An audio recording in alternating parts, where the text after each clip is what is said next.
There we go. Okay. Hello, everyone. Good evening. How is our volume? Can you hear us? Let us know. Okay, in the chat, we've got a lot in the chat already. John Marciano, nice and early. Dallas, hi Dallas. Sky Graham, hi Sky. And Wildwall. Nadine, gonna see Nadine pretty soon. And Jay, thank you for being our moderator. Willie B. And of course, my good wife. Thank you, Shauna. And Jane Spitfire. Hi, Jane. Here's a new one. ExJWFriends. It's been 4 weeks. Tool along needed a break from you two. Oh, is that our MJ? I think it's yeah, MJ. that's our MJ. Hi, MJ. And Shaq. Hello, Shaq. Hi, Shaq. Is it still hot in California? It's been hot here. And C. Michelle. Hello from California. Love you too. Illegal immigrant from Mexico. Uh-huh. And so far that's everyone in the chat. Got some good information that we're going to review tonight too about the internet and the requirements of it and restrictions and the troubles and problems you can make for saying the wrong thing. Now everybody has the right to say whatever someone wants to say. We do, but there's consequences when we do it on this platform, on the internet. It's not ours. Someone owns it, and they have ideas as to how it should be used and how it shouldn't be used. So it's not up to us.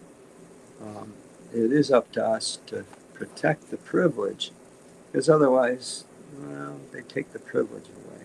It's just what it is. I don't think any of us would say that we have the right to it. I don't think we have rights to it. We don't. They allow the privilege. So we're going to go over some good information on it. So I want to start with birthdays. Happy birthday. Happy birthdays in July. We're at the end of July, but we're still going to give the birthdays for July. So when Sean is ready. Okay, birthdays this month. Go ahead, honey. July 2nd, Cindy Quick and Sean Stetson. July 3rd, Cookout. July 4th, Gail Gigi Murphy. Benny Nat, Ruby's daughter.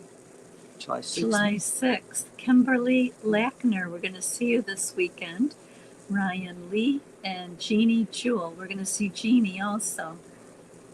July 7th, Jenny Diaz, Bo Benson, and Nicole Goodyear.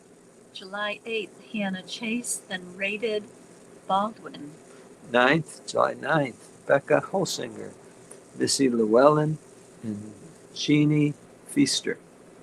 July 10th, JP, Jerry, and Donna Caruth. July 11th, Jovi, Ruby's son. Yeah. And July 12th, James Winter. 13th, Vera. The 16th, Sadia Wilson. July 17th, Susan Gillen, David POTUS, and Davy, David's son. Another day, yeah. July 18th, Nick Pinella, my brother, and Chloe Sicote. July 19th, Jane Spitfire, Rick Fearon, James Oberman, and Isaac Miller. July 20th, Irene. 21st, Mark Geiger. July 22nd, Al Reno and Quinton. July 23rd, Melinda Leach. The 24th, Deanna. 26th, Karen. The 28th, Angela Bustamante. July 29th, Sparky Slag. Hi up, Spark. Yes, happy birthday, all. Yeah. And we got a birthday song for all of you July people.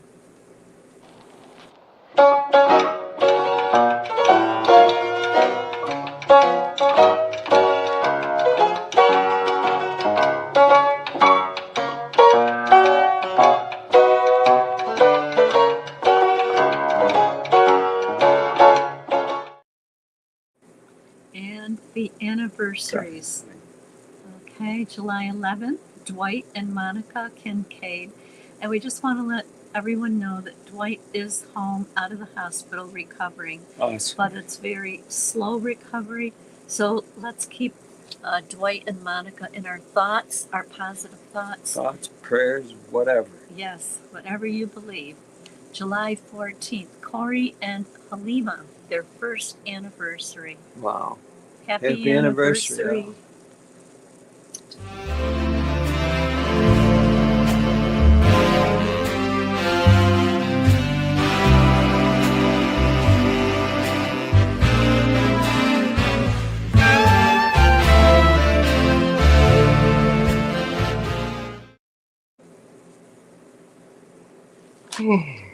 Okay, upcoming events. Well, it's finally here. Yeah. We've been waiting for it for 2 years. This weekend, Go ahead, honey. August 1st, 2nd, and 3rd, still alive in 2025, the ExJW convention. Meetup, Meetup. conference, get Mhm. together, Yes. everyone.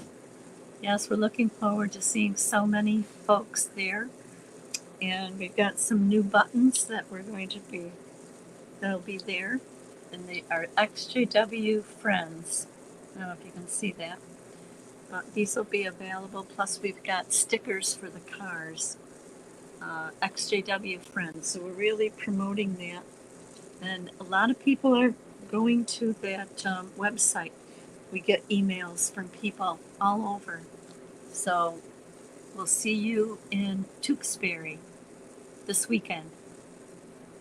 And the 16th, August 16th, 12 p.m. to 3 p.m., Daytona Beach ExJW Meetup. September 26th through September 27th, Las Vegas, ExJW Meetup. So if you want to check out that Las Vegas, just click on the link and it'll tell you where, the dates, times, etc. Please help Burn, Heal, Resin Treatment Fundraiser. We still have the fundraiser going on. Burn has not had his surgery yet, and we're trying to raise $5,500. We're a quarter of the way there. So please, if you can donate to Vern to help him get the medicine treatment that he needs, because their insurance doesn't cover it. Any amount would be appreciated. Yes, little or whatever you can send. We'd really appreciate it. And then on the second page, we have our ExJWFriends, and there's where we have the counselors, the therapists, the life coaches, and we're looking for more. So if you know any, please let them know or let us know. We can contact them.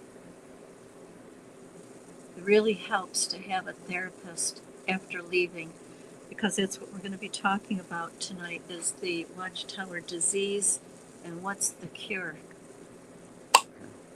Everyone will be able to weigh in on that, because everyone has some personal experience with that. And we can benefit with each other's experience. Did you want Shauna to mention about the live chat? Yeah, Shauna has some good information for us. Hey guys, you can hear me okay? Yes. Okay, so last week we just had an incident where YouTube was actually timing out some comments. So we had some questions come up as to what exactly does that mean. So whenever you guys sign on to the YouTube chat, especially if you change it between top chat and all chat, you'll see this message come up from YouTube saying you agreed to the community guidelines by continuing. So this channel is set up for basic moderation, which just means that YouTube kind of screens for these things here that you see on the screen. So hate speech, offensive language, that one's pretty obvious. Spam and advertising. 1 second here. Sexually explicit content. Even if you're quoting from the Bible, there are words that will just be held by YouTube. Harmful or dangerous behavior, links to harmful websites, gibberish or nonsense, blocked words or phrases. So the YouTube chat is not a place to express all opinions, especially if they can be considered hateful or harmful or hurtful. One other thing to note, the YouTube chat, nobody is shunned from the chat. I'm aware that the comments were made last week. I'm very sorry you feel like that. What actually happens is you are put on a timeout. So it's actually 1800 seconds is, I believe, how YouTube refers to it. It's like between usually 6 and 30 minutes. That's it. No record, nothing else. That's all that's happening here. So just I want to thank the moderators again for keeping on top of this stuff, because we do try to keep the chat somewhat neutral and accommodating for all people. We're not telling you what to think or believe by enforcing these rules. We're just asking you not to express all of those maybe thoughts and beliefs in some of these chats. Be sensitive of the audience. Okay, I hope that helps. Thank you guys for your time.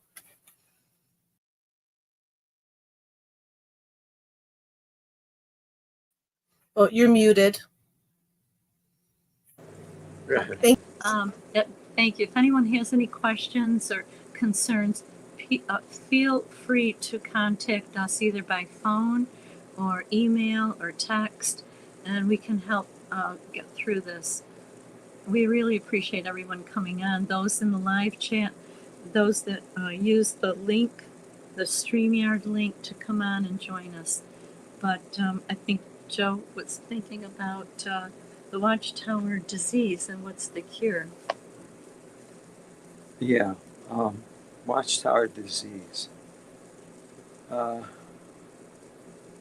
Disease is something you have that you don't want. It makes you feel ill at ease. You don't feel good. It hurts you, weakens you, upsets your mind, upsets your body. Maybe it disfigures you. It injures you. It lays you up, takes your energy away, it disables you. Disease, all kinds of diseases. Well, the Watchtower, because it's an organization, because it has very powerful actions and very powerful words and programs, it doesn't really make people healthy. Now, it disciplines people, it tracks them, it organizes their minds, it tracks their minds in a certain direction. And for many people, many of us who've had any kind of harmful activity that we've practiced, it could be anything. Where what we were personally doing wasn't good. In other words, we were making life hard for ourselves and maybe other people around us, socially, emotionally, physically, could be anything. In many cases, the person's activity in the Watchtower, when they availed themselves to the discipline and good principles, it helped them. Helped them overcome whatever difficulties they had. It really did for a lot of people. Just some of them was drug addiction, chemical, alcoholism, abusive behavior, smoking, antisocial behavior. Oh, the list goes on. There's so many different human problems that can be addressed through learning and interactive behavior, discipline, and thought control. Really, we all benefit from thought control. We really do. But the question becomes, what kind of control? And for what purpose? What's the point in it? What's the effect of it? Does it help the person be healthy? Does it help the person help others to be healthy? Or does it actually abuse the person and puts them in a ill at ease condition, disease? Maybe it disturbs their mind, disturbs their family life, disturbs their social, their physical life. It could disturb their health, their welfare. They're in the hospital. Maybe they desperately need something for to survive, and maybe the Watchtower has prevented them from having something that would help them survive. We know that's the case. Well, so in those cases, it just did not help you. And you know that because you're here, because you contracted some disease from Watchtower. And everybody, to a different degree, you came away with something unacceptable. This is, I can't go on anymore with this. This is not supporting me. This is dragging me down. This is making me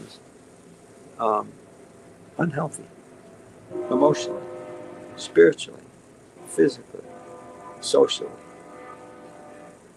So it's been proven. It's not like we think it does. No, the lives of so many people have proven that Watchtower's practices are very harmful to people's lives. And thankfully, there's so many who are taking the cure. What they're doing, they're leaving Watchtower.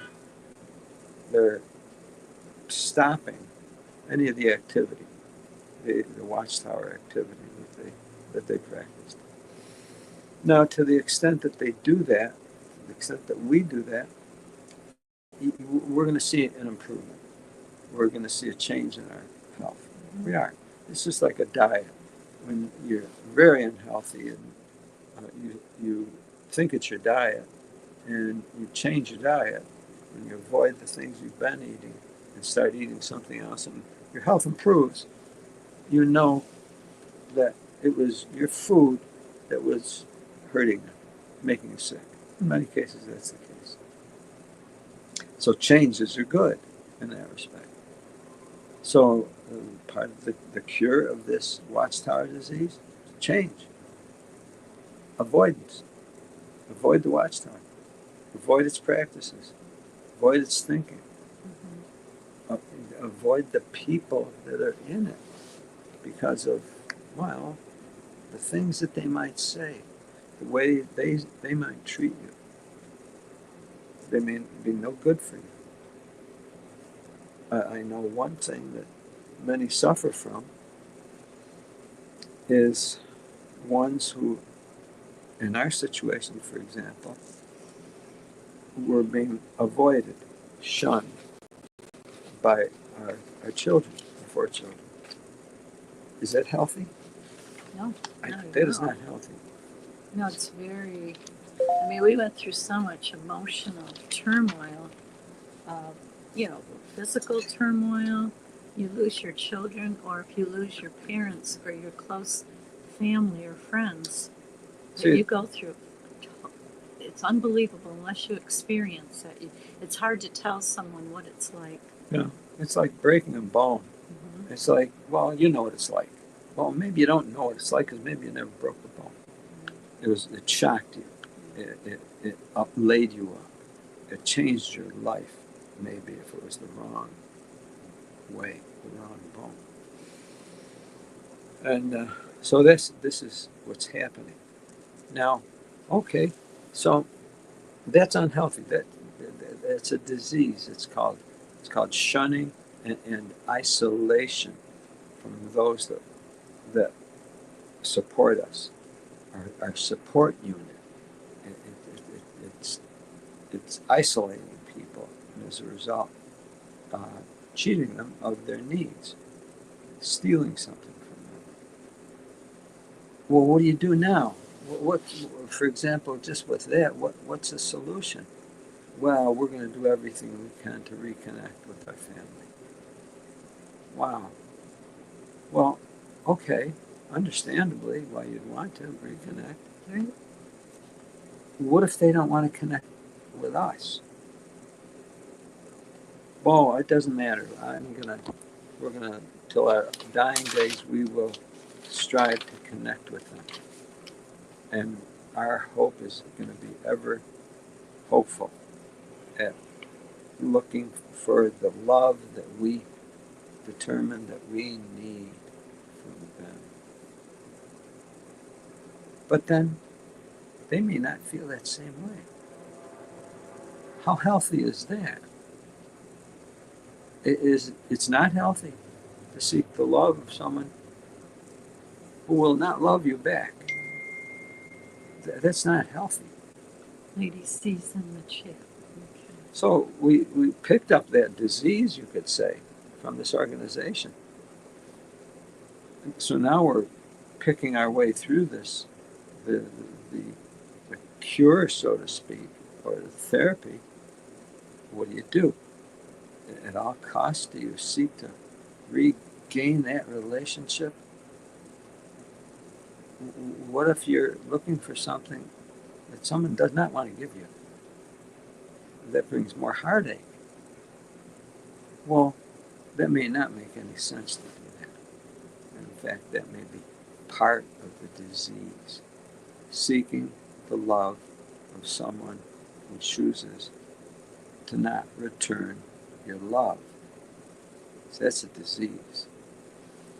If you continue it, it will make you sick, heart sick, and even physically sick through stress.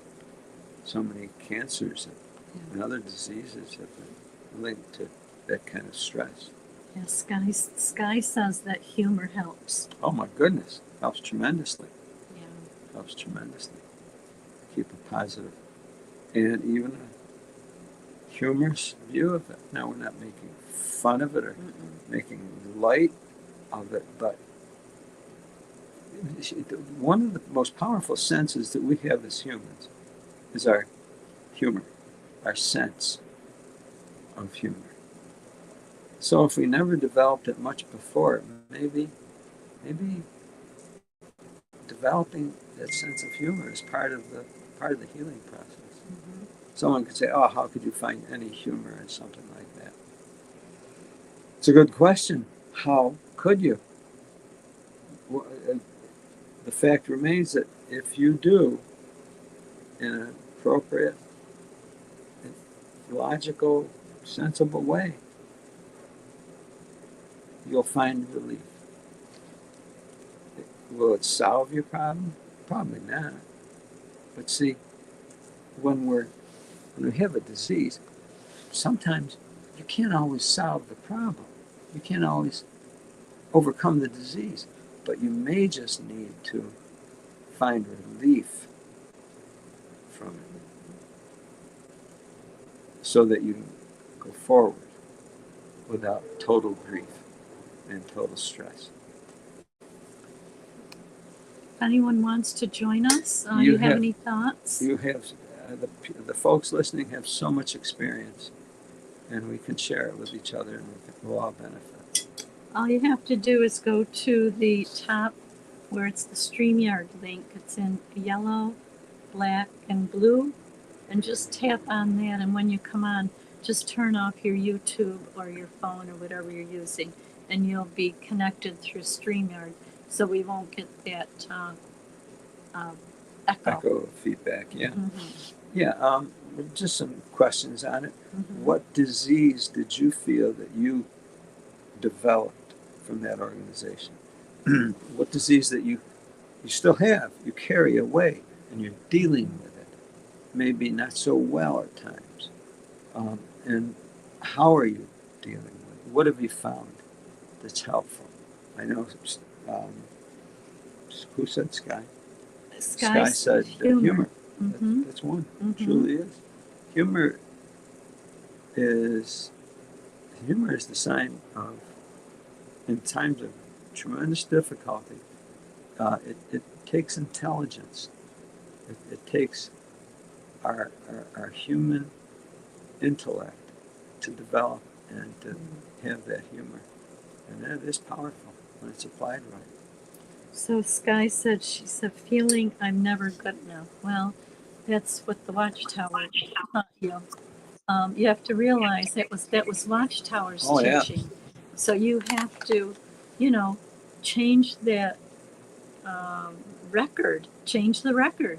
They said you were never good enough. Well, you're always good enough. That's right. You're always good enough. Now, Yeah. can you be quote unquote better? Well, yeah, if you want to be. Um, I suppose it's up to you. Yeah. And how do you feel about that? Well, you have the right to feel about that the way you want to feel about it, not them. They have no right. They have no right to enter into that. See, you had borders in your life. You should have had borders in your life. You should have had bounds in your life. We all let them violate those boundaries. We let them.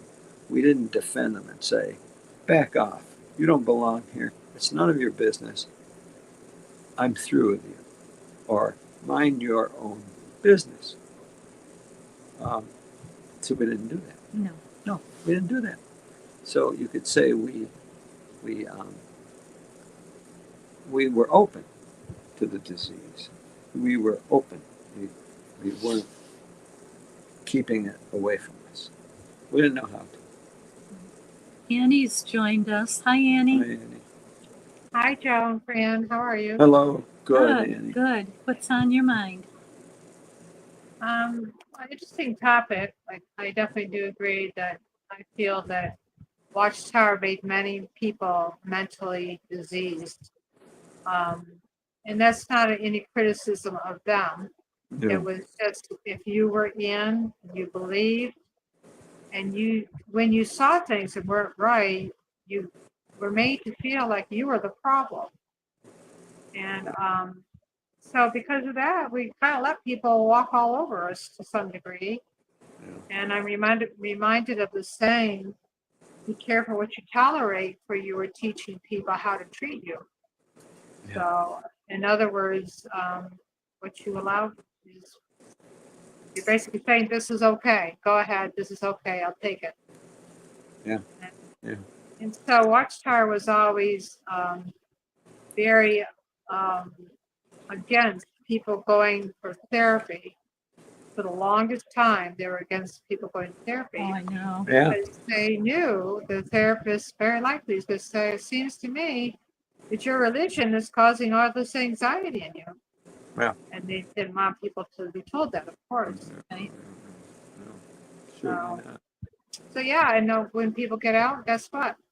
They still have these mental issues, emotional mental issues. Again, no criticism of the people, but you can get past it if you're willing to work on yourself. And like talked last week about having agency and being responsible and accountable to yourself, you can get past it. And if you need counseling, don't hesitate to get it. Yeah. 'Cause, No, that's a good point, Annie. It really is. Yeah, and like counseling, coaching. See, athletes have a coach.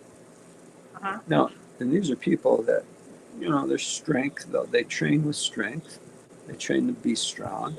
They're not comfortable just to sit on a chair. No, they want to expend their effort and ability to achieve something. But even they need coaches. because they are striving to achieve something. And then the coach is going to help them. They're going to point out something to them, and they're going to improve because of the coach and because of them listening to the coach. And You there's going to understand? be some discomfort along the way. Someone Oh, yeah. who's training, there's the old saying, no pain, no gain. So that goes also with if you're dealing with mental or emotional issues, there's going to be some discomfort. But when I went for counseling, I went a couple of different times for a while. And I remember being told, feel the pain, but do it anyways, because I had some major decisions to make, but it was so uncomfortable, so hard to make them. And feel it, don't deny it, feel it, push Right. through it, and get through the other side of it.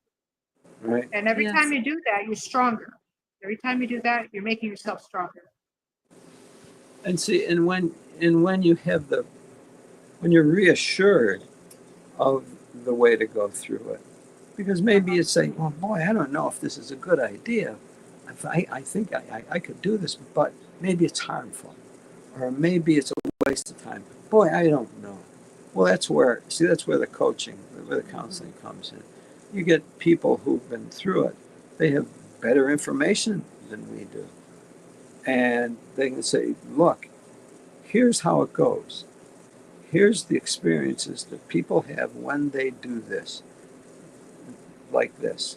So you too can put yourself in that position if you'd like, and it's up to you. Now that you're armed with that knowledge, now you can go forward without being so unsure. It's going forward with a little more sureness that I think that what I'm going to do is going to be helpful. I'm going to do this. And we need that. Otherwise, we have questions and well, I don't want to do anything. I'm just going to sit still here and not even breathe. Well, we don't go anywhere when we don't breathe. Coaches I help. remember, sorry, Yeah, go ahead. I remember the last time I went for counseling, it didn't last too long, but I remember when I first went, I think I was waking up, I didn't realize it. And I'm sitting there talking about against Jehovah's Witnesses. And I'm apologizing. I keep apologizing. I'm sorry, tearfully. And she says, why do you keep apologizing? I said, because I'm supposed to be bringing you in. I'm supposed to be trying to make you into Jehovah's Witness. And I'm Crazy. doing the opposite here. And I was Crazy. crying. And she said, look, I have other patients who are Jehovah's Witnesses, but I also have my own belief, and you can't sway me from it. So don't worry about it. Wow. So that helped me to be able to relax and express myself and not be apologizing for Yeah, saying the truth about the truth. that's right. That's good. Good for Yeah, you. that's right. You share it, and you expose it to the light of day. You air it with someone else to see what it sounds like, and they let you know what it sounds like, and you get to analyze it and reconsider it, and you walk away with a clearer mind, and as a result, a clearer heart, knowing I'm going to do such and such now. I'm not going to do such and such like I did. I'm going to do this new thing. I'm ready. Yes, Sky says that Watchtower is a narcissist Oh, of organization. course it is. I must keep that in mind. That's a good Oh, point, Sky. Because we were brainwashed, and they told us that they had the truth, and they were God's anointed, and they could never do anything wrong. So we have to clear out all that thinking. But Annie, you shared something with us. I think it was today, and I think it was last week, or you came on the program about, getting old, and it was really bothering you because, again, you learned as a child that you were never supposed to grow old. So, how are you doing with that thought? well, I just decided to get myself out of it. I processed it, and I think it did, like you mentioned, I think it did help speaking about it openly to other people and getting some feedback from other people. But I'm not a person who stays in a bad spot for very long. It was just a funk I went through. And so I just decided to knock it off and just keep on going. You know, I'm going to age no matter what. And I'm just going to do the best I can to age graciously. And after all, everyone around me is aging as well. I'm no better than. So just keep on keeping on and do the best of my life that I can and have a positive outlook. Yeah. So I got past it pretty quick. Yeah. Well, and the company we keep too makes the difference. Right. You know, if for some reason, let's say someone, let's say a very older person puts themselves around you and they feel so bad because they can't do anything. Whereas you're an active younger woman. Well, they might not feel so good about themselves. Well, maybe they need to be around people that are more like them. You know what I mean?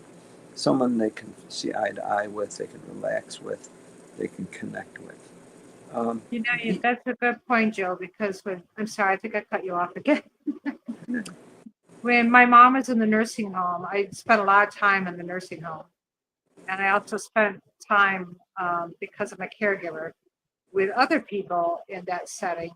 And I'll tell you, it really started to do a number on me because Yeah. I really felt I'm looking at this is my future. And it got pretty rough. I must tell you, I was kind of glad when I didn't have to go into that environment again. Well, that comes under the category. This is my future, but not right now. Well, that's true. let's not push it. It's not now, so let's not concentrate on it. When it comes, then I'll deal with it. No, it's so true. Now look, and yet everyone's different. Mhm. There's young folks that feel a special connection with older folks, and they have that. They're almost like nurturing, like a mother. And on the other hand, there are others that, my God, it depresses them to terrible conditions to be around an old person. Well, then don't spend so much time around them. Yeah. Don't. And you will at some point, but it's, oh boy, Yeah. every day we see things and feel things differently. We really do. Yeah, growing Thank up, you. Go growing ahead. up, I always got along well with older people. I still do. I favor older people. I have a soft spot for them. Yeah. And so yeah, of course, when you're young, you don't think about it. But now that I'm getting older, closer to the age of the people that I'm sitting with, yeah, it can work on you a little bit. But yeah, but like you said, I'm going to get older, but not right now. I'm going to get old, but not right now. That's right. You'll know.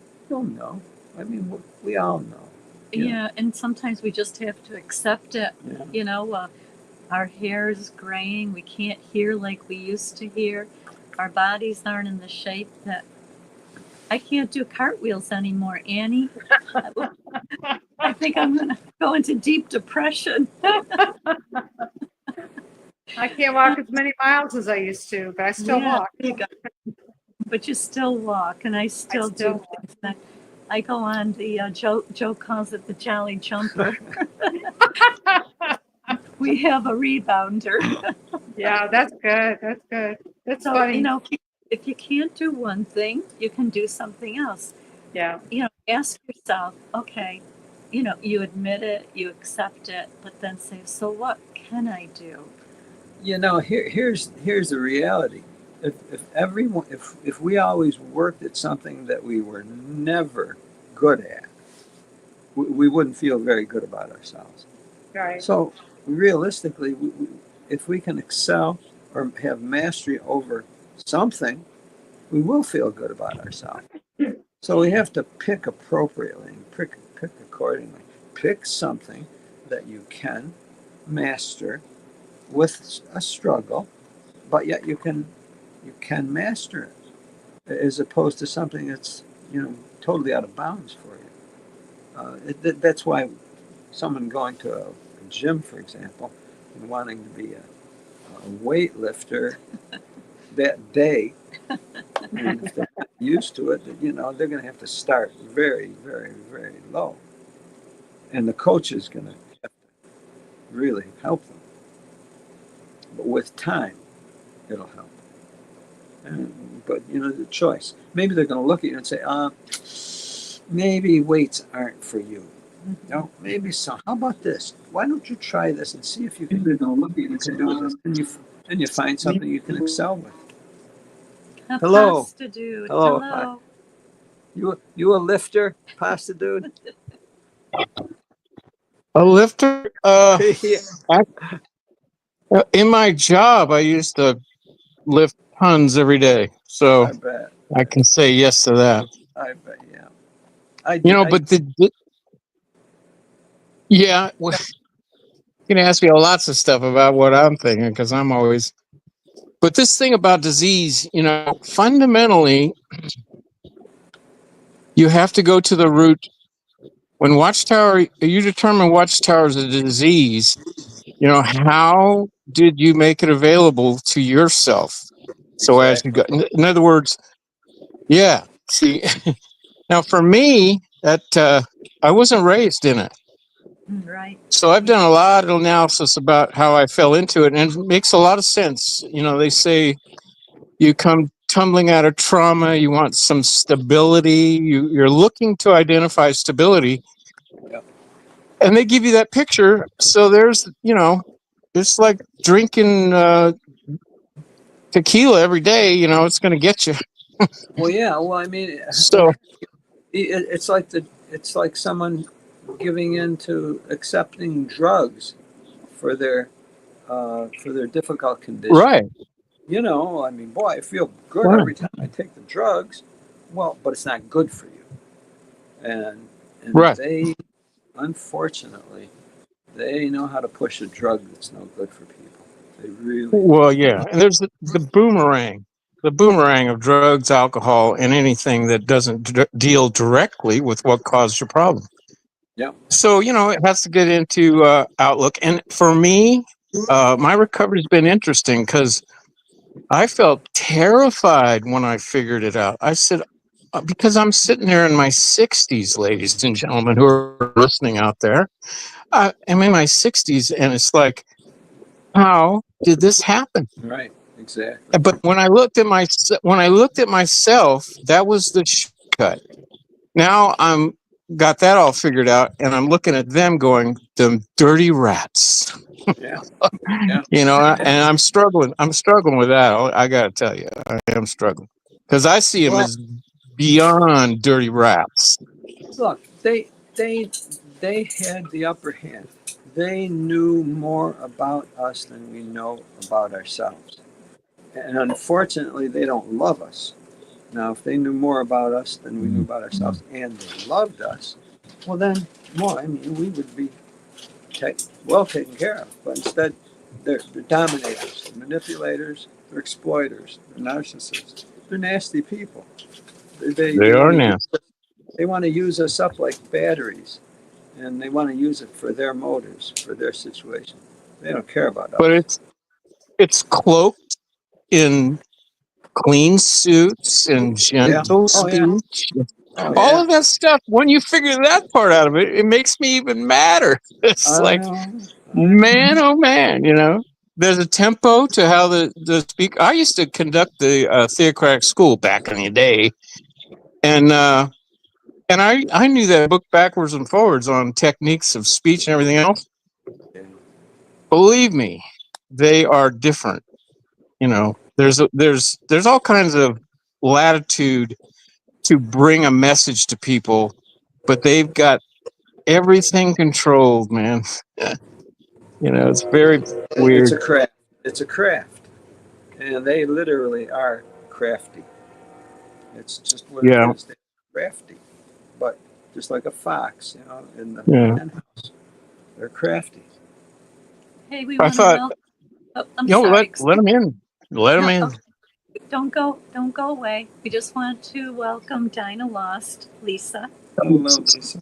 Hi everybody. I just came to hang out. I'm on my way back home. Oh, Well, Oh. technically on my way to the airport, but that's not until tomorrow. wow. We'll see you in Tewksbury, right?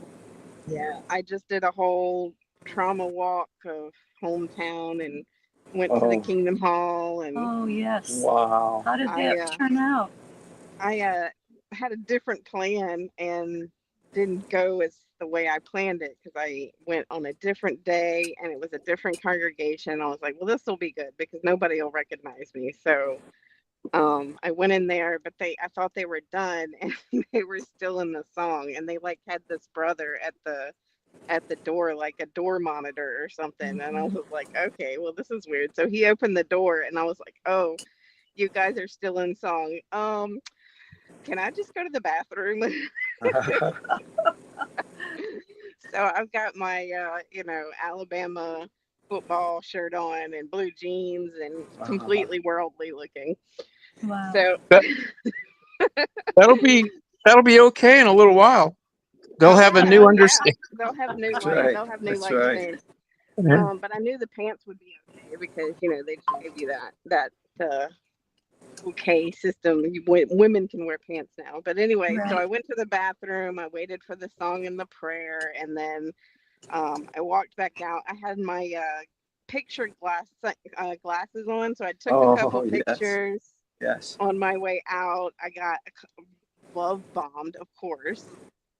I think I shook somebody's hand that, we kind of had a weird, but I just kind of kept walking and just saying hi and shaking their hand. They were all like, oh, hi, where are you going? And I was like, beep, beep, like Speedy Gonzalez on the way out the door. But I shook their, I was like, oh, nice to meet you, with a big smile face. And then one of the brothers on the way out, he was like, have you been here before? And I said, yeah, 20 years ago. You guys have a nice day, brothers. I'm out of here. So how did you feel after you left? Because I know you had so much anxiety about going back, and you did it for you. I did. Wes took my husband took a picture, or it was like a photo picture, one of those that are motion. Wow, thank you. So he took a live photo, and I had a big smile on my face, and I was like, I love that picture because I look worldly as I can be coming out of the Kingdom Hall with the biggest smile on my face. I was like, that's great. That's so amazing. glad it worked out well for you. Yeah, I also went to my old houses, and I met the owners that live there now, and talked to them a bit. And we stayed at Wyndham Resorts most of the time. Our last one, we met with, how they do the little sales pitches, and they say, we'll give you some tickets for free if you come, to our marketing thing, so we can try to get $50,000 out of you. So our person,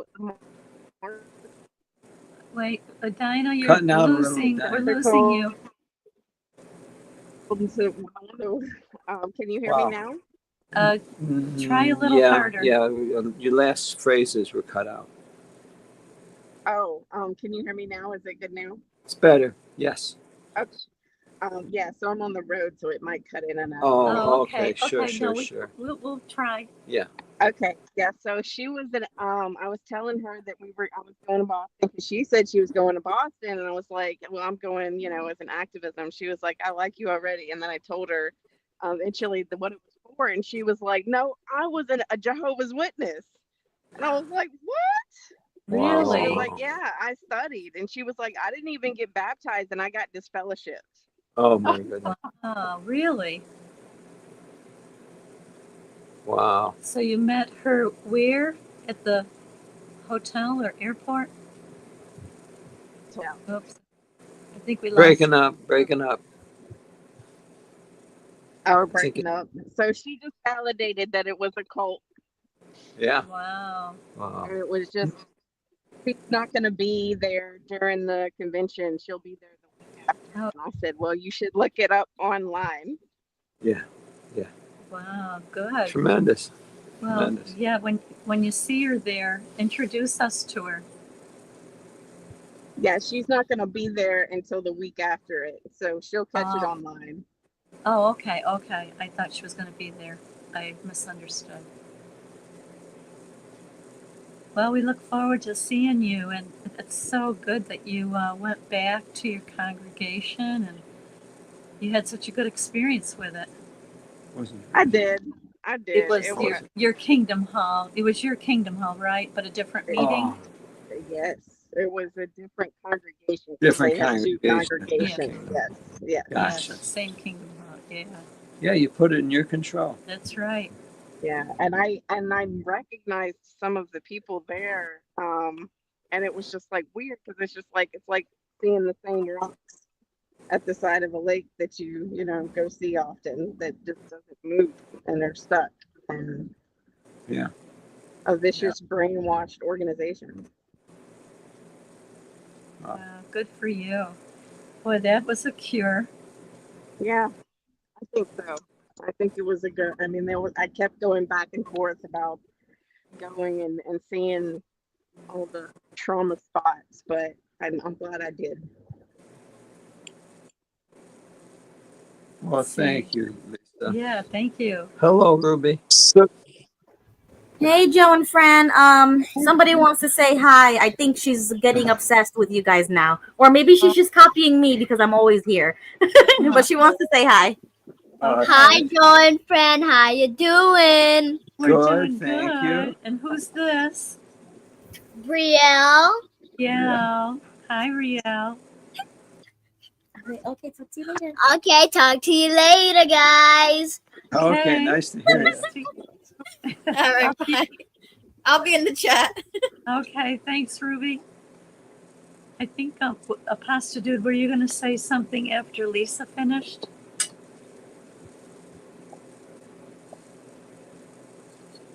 I thought someone was.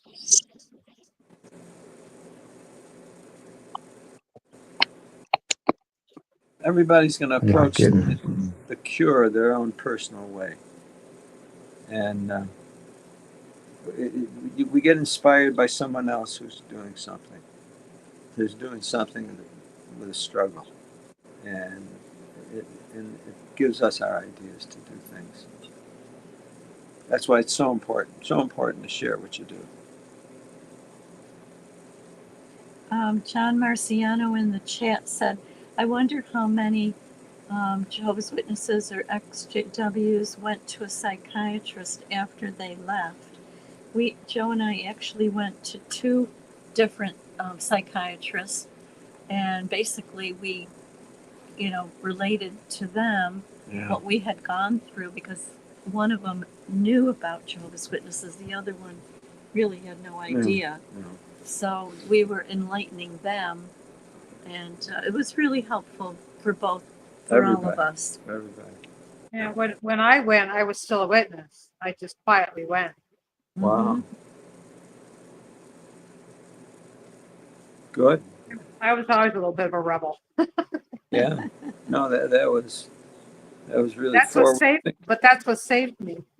Yeah. Beautiful. Falling apart. See, what it boils down to is you did something good for yourself. Right. And we need to do something that's good for ourselves. We can't leave that up to someone else. And that's what is so illustrates the witnesses. They let someone determine what's good for them. And it's really not up to someone else to determine what is good for us. It's just not. When you do that, you're opening yourself up basically to bad people. Because isn't it true? If someone says, "Oh, look, I'll just let you tell me what to do," so you tell me and I'll do it. What you're going to say to them? Oh, no, I'm not going to do that. That's not right. But yet the person that will do that, the narcissist, the Watchtower, it's all domination. They're dominating.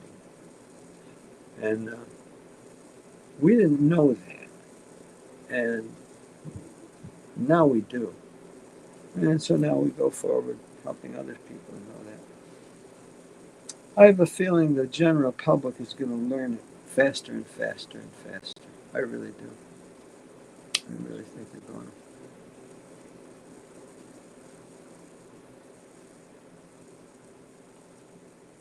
And I think that in itself is like a help for a cure for the disease, the Watchtower disease. Open discussion, awareness. Dallas said getting a break from the routine helped me to wake up the most. So many did during COVID. I know Joe and I did. I probably should say the, whatever they want to call it. But anyway. GBJ. Yeah. Yeah. Jay said I have talked with 2 professionals in the USA and once with Deanna Moore. If any of you don't know Deanna, she's given her story on many different channels. She's in Ecuador. She grew up in the United States and she went through so much. Is that the name of her channel? Deanna Elise Moore? Yeah, Deanna Elise Moore. Yeah. Yep, she's got very helpful. Very helpful. Yeah. Yeah. Yeah, I might have to give her a call too. Yeah. I haven't really established. I haven't gotten comfortable yet with any kind of.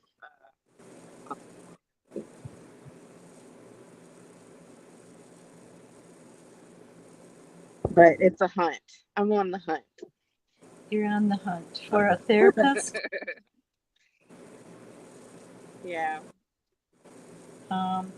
Yeah, no, you know, you don't know until you try, and sometimes they don't all work out, but it's, you know, we have a number of ExJW therapists on the website, as well as life coaches.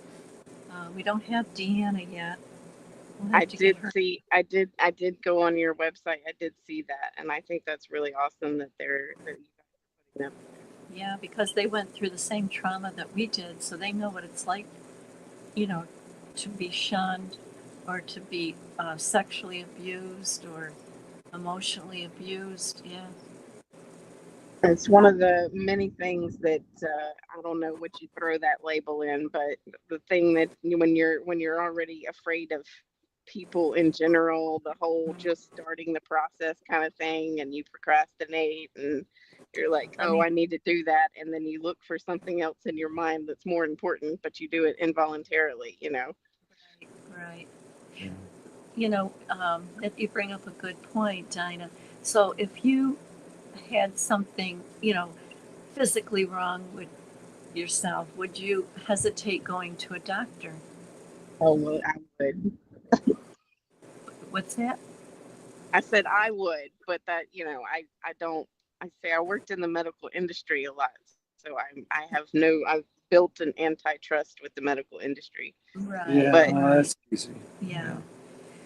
But again, it's finding the right therapist, the right doctor, the right life coach, and it's like shopping.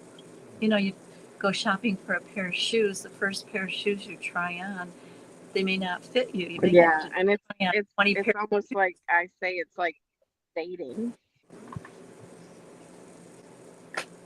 Oops. Because you have to figure out if that person is compatible. So it's kind of like dating, which takes forever. Yeah. Well, this weekend, Dinah, there's going to be a few there, so you might want to check them out in person and, you know, talk to them. Gary Alt is a life coach. He's going to be there.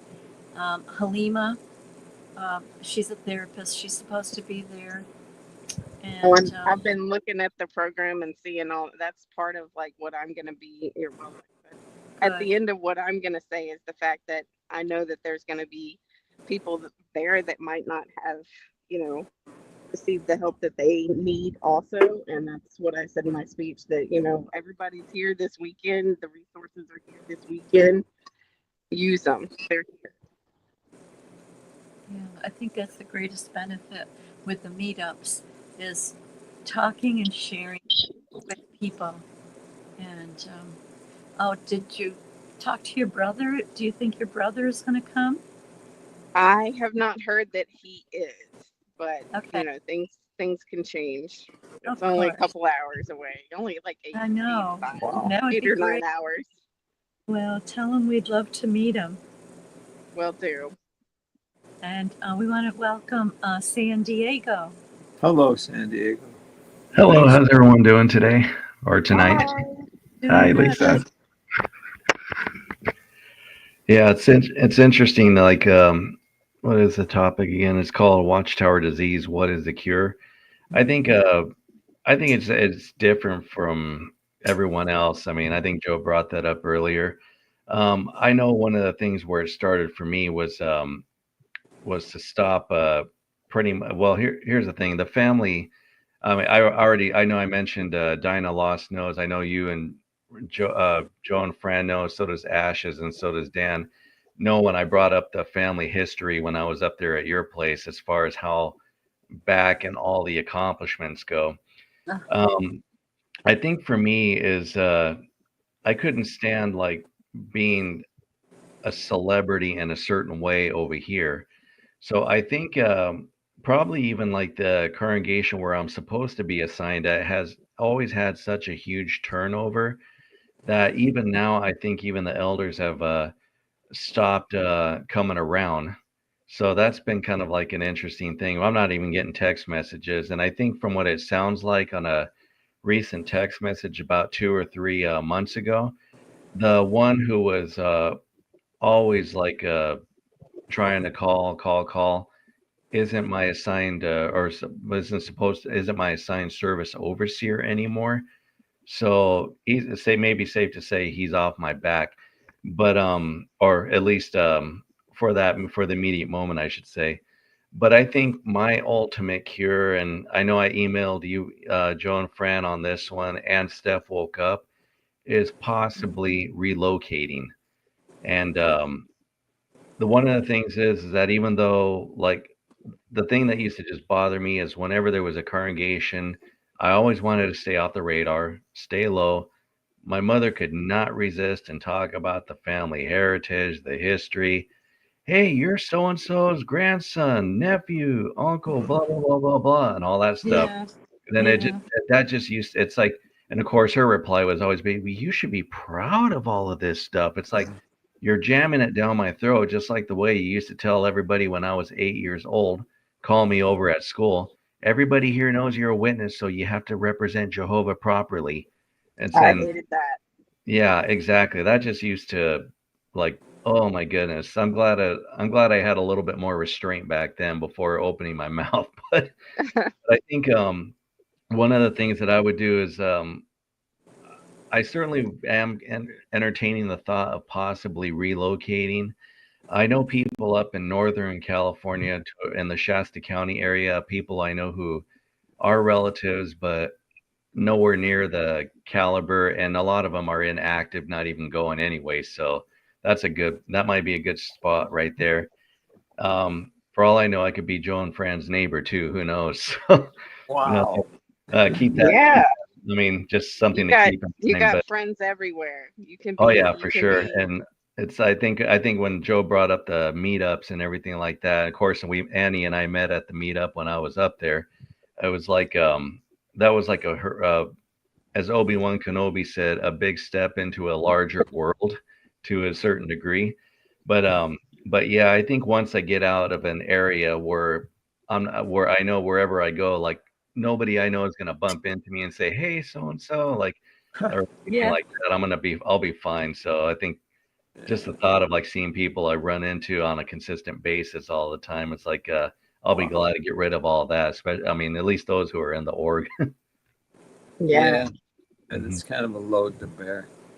Yeah. Well, like kind of for me, like when I walked around, like if I knew somebody after I stopped going to the Kingdom Hall when I was in Virginia, Mhm. and I walked, you know, and I knew somebody, I kind of felt like the outside of my skin was crawling Uh, because I knew we couldn't talk to each other, but we knew each other. So it was just like an awkward feeling. That's her friend Archie that takes her to. Yeah, I still wonder about my brother because I know who was it that brought it up in the chat, something about the org being narcissist, which we all know that's the case. Him and I got on the subject of that narcissism because he sent me an article like certain characteristic traits, and I remember bringing up some of my relatives on what it was and how they couldn't accept responsibility despite their talks about being humble and everything like that. I mean, that's kind of like rules for thee, but not for me, or something like that. My brother was, and I were like always like laughing in chat because it's like, yeah, we would bring up some of our experiences, including like how the when it came to CSA, oh, don't bring the authorities into it. You'll bring reproach on Jehovah's name, because it turned out he knew someone who was a victim of it, and it was kind of like I never knew that or anything like that, but he knew something, and it was the same thing back then. This is back in like the early 80s, that they were threatened with disfellowshipping if they went to the police to report it. And I was like, and so if people are going to say that all those videos, those documentaries I saw were all misinformation, all that stuff. Okay, what about brother and sister so-and-so's, we call it a son, unfortunately. That's a real life event right now. But I already know that the answer will be, well, we just have to leave it in Jehovah's hands. That's always the back door. Or you're twisting the truth. Or you're making it sound worse than it really is. Like, just literally talking about what has happened. Oh, you're making it sound worse than it is, or you're twisting what happened. No, I'm not. Yeah, exactly. Oh dear. It sounds bad, and you don't want to hear it because it does sound bad, and you don't want to accept it. Yeah, they remind me of those baseball umpires when they get a call wrong and the manager comes out and disputes it. They get ejected right away because they don't want to hear it. Right.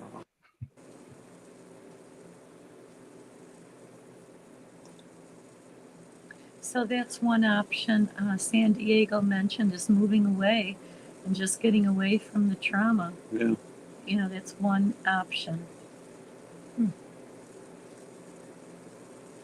Yeah, and I mean, it may be realistic and reasonable for you.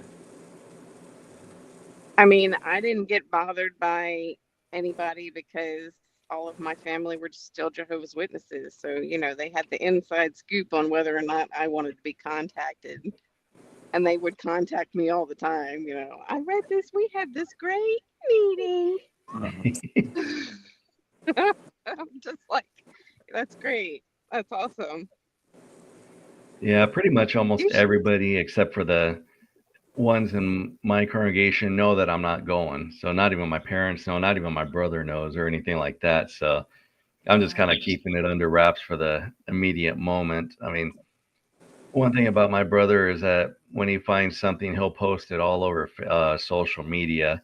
I mean, and he doesn't do it in a malicious way, but I think just unintentionally. I mean, he just puts it out there. He might be happy about it, and it's usually something happy, with the exception of one of my grandparents when they were pretty much like we knew they weren't going to make it out of the hospital. They were already like in a hospice and everything like that. And some of my relatives got offended because of he posted details on what was going on from the hospital. And I don't know if I personally, this is just me. I don't know if I would have put that much detail out there on what was going on. I might have posted something like check in over at one of the hospitals, checking in on grandma, grandpa, mom, or dad, or something like that. And if somebody wants to know, then I can talk to them offline or something like that. I personally wouldn't want all of that out there or anything like that, but everybody's different.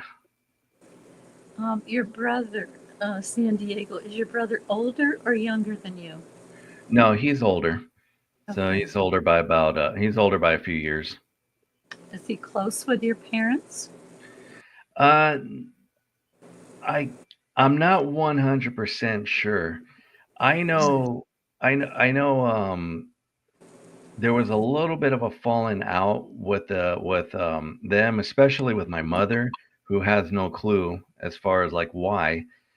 But it was because of there were some things that he was going through at the time, and he just wanted to be left alone. He basically told my mother, like, leave it alone. I got this. It's something I need to sort out. She calls and gets the elders involved. And she basically basically when I remember she gave this beautiful comment about like one of the watchtowers at that time, like, when our children grow up, yes, we are their parents, but when they leave, we respect their decisions as adults and heads of their own households, and blah blah blah. And it's like there's nothing wrong as a parent giving their opinion, but making a decision for them or forcing them into a decision is something else. And it goes right, and it goes right back to just the lack of respect to boundaries and all that stuff too. She just basically did an end around him, got the elders involved with that, and that was the last straw with him right there. And she couldn't figure out, like, what did I do? Kind of like that. The drive and the pull that they had for you to go to the elders about every little thing was ridiculous. Like the fact that they pulled all the young kids in elders meetings with towering men over these teenage people because they went and saw a rated R movie. That's ridiculous. That can be handled by a parent. That doesn't need to go into a judicial committee. Yeah, get exactly. real. But we were kids. What did we know? That I didn't know it was like not. I thought it was supposed to be that way. So they condition you to like fear every little wrongdoing. Yeah, exactly.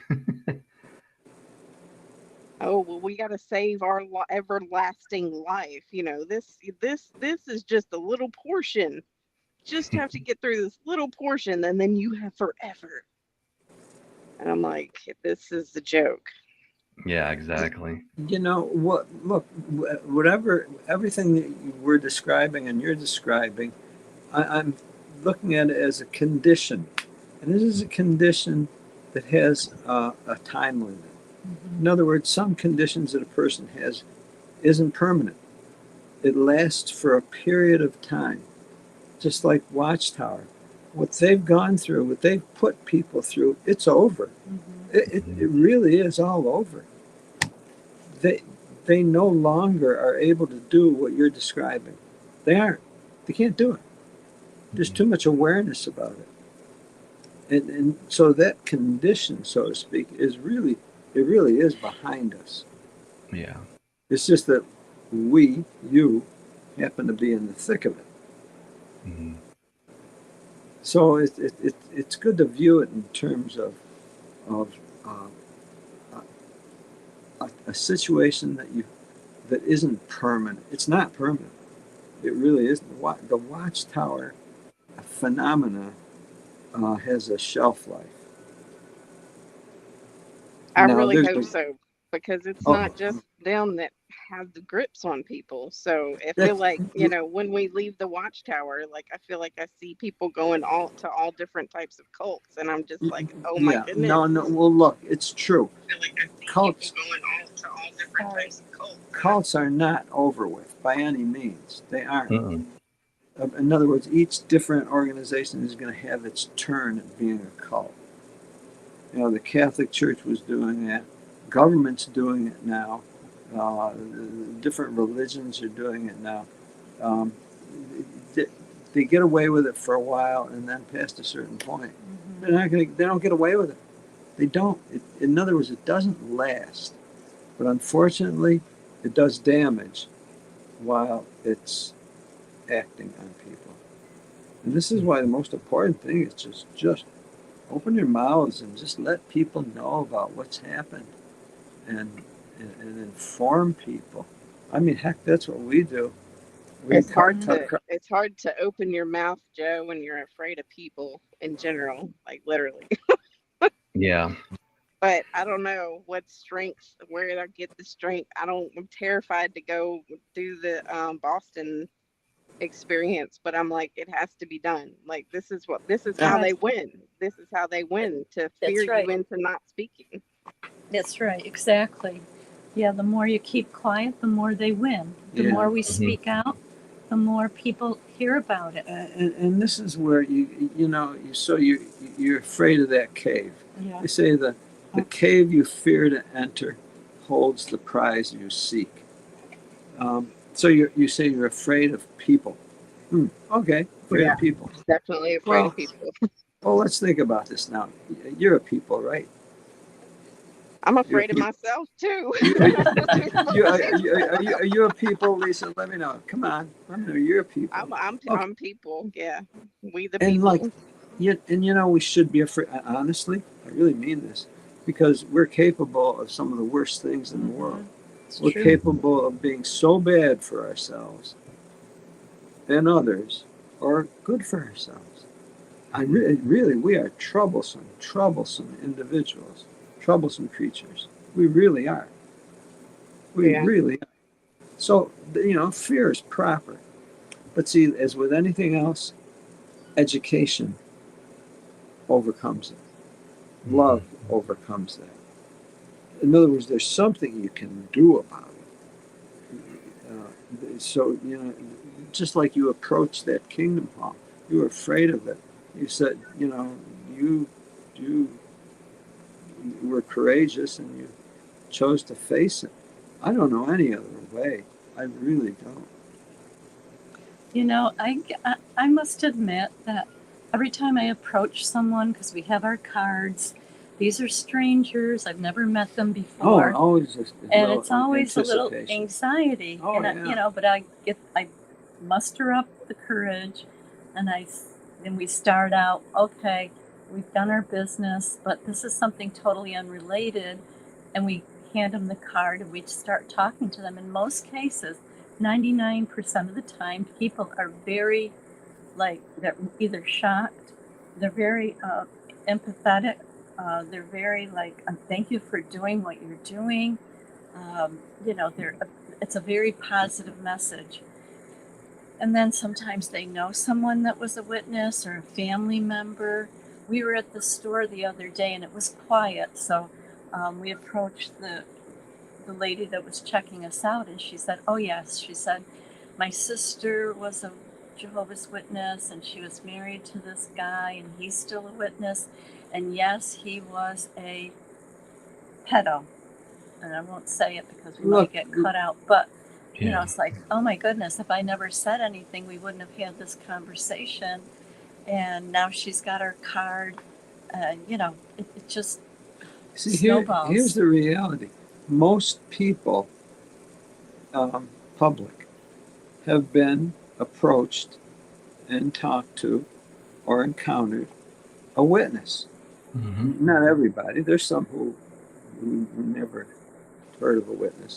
But in most cases, most people are aware of witnesses.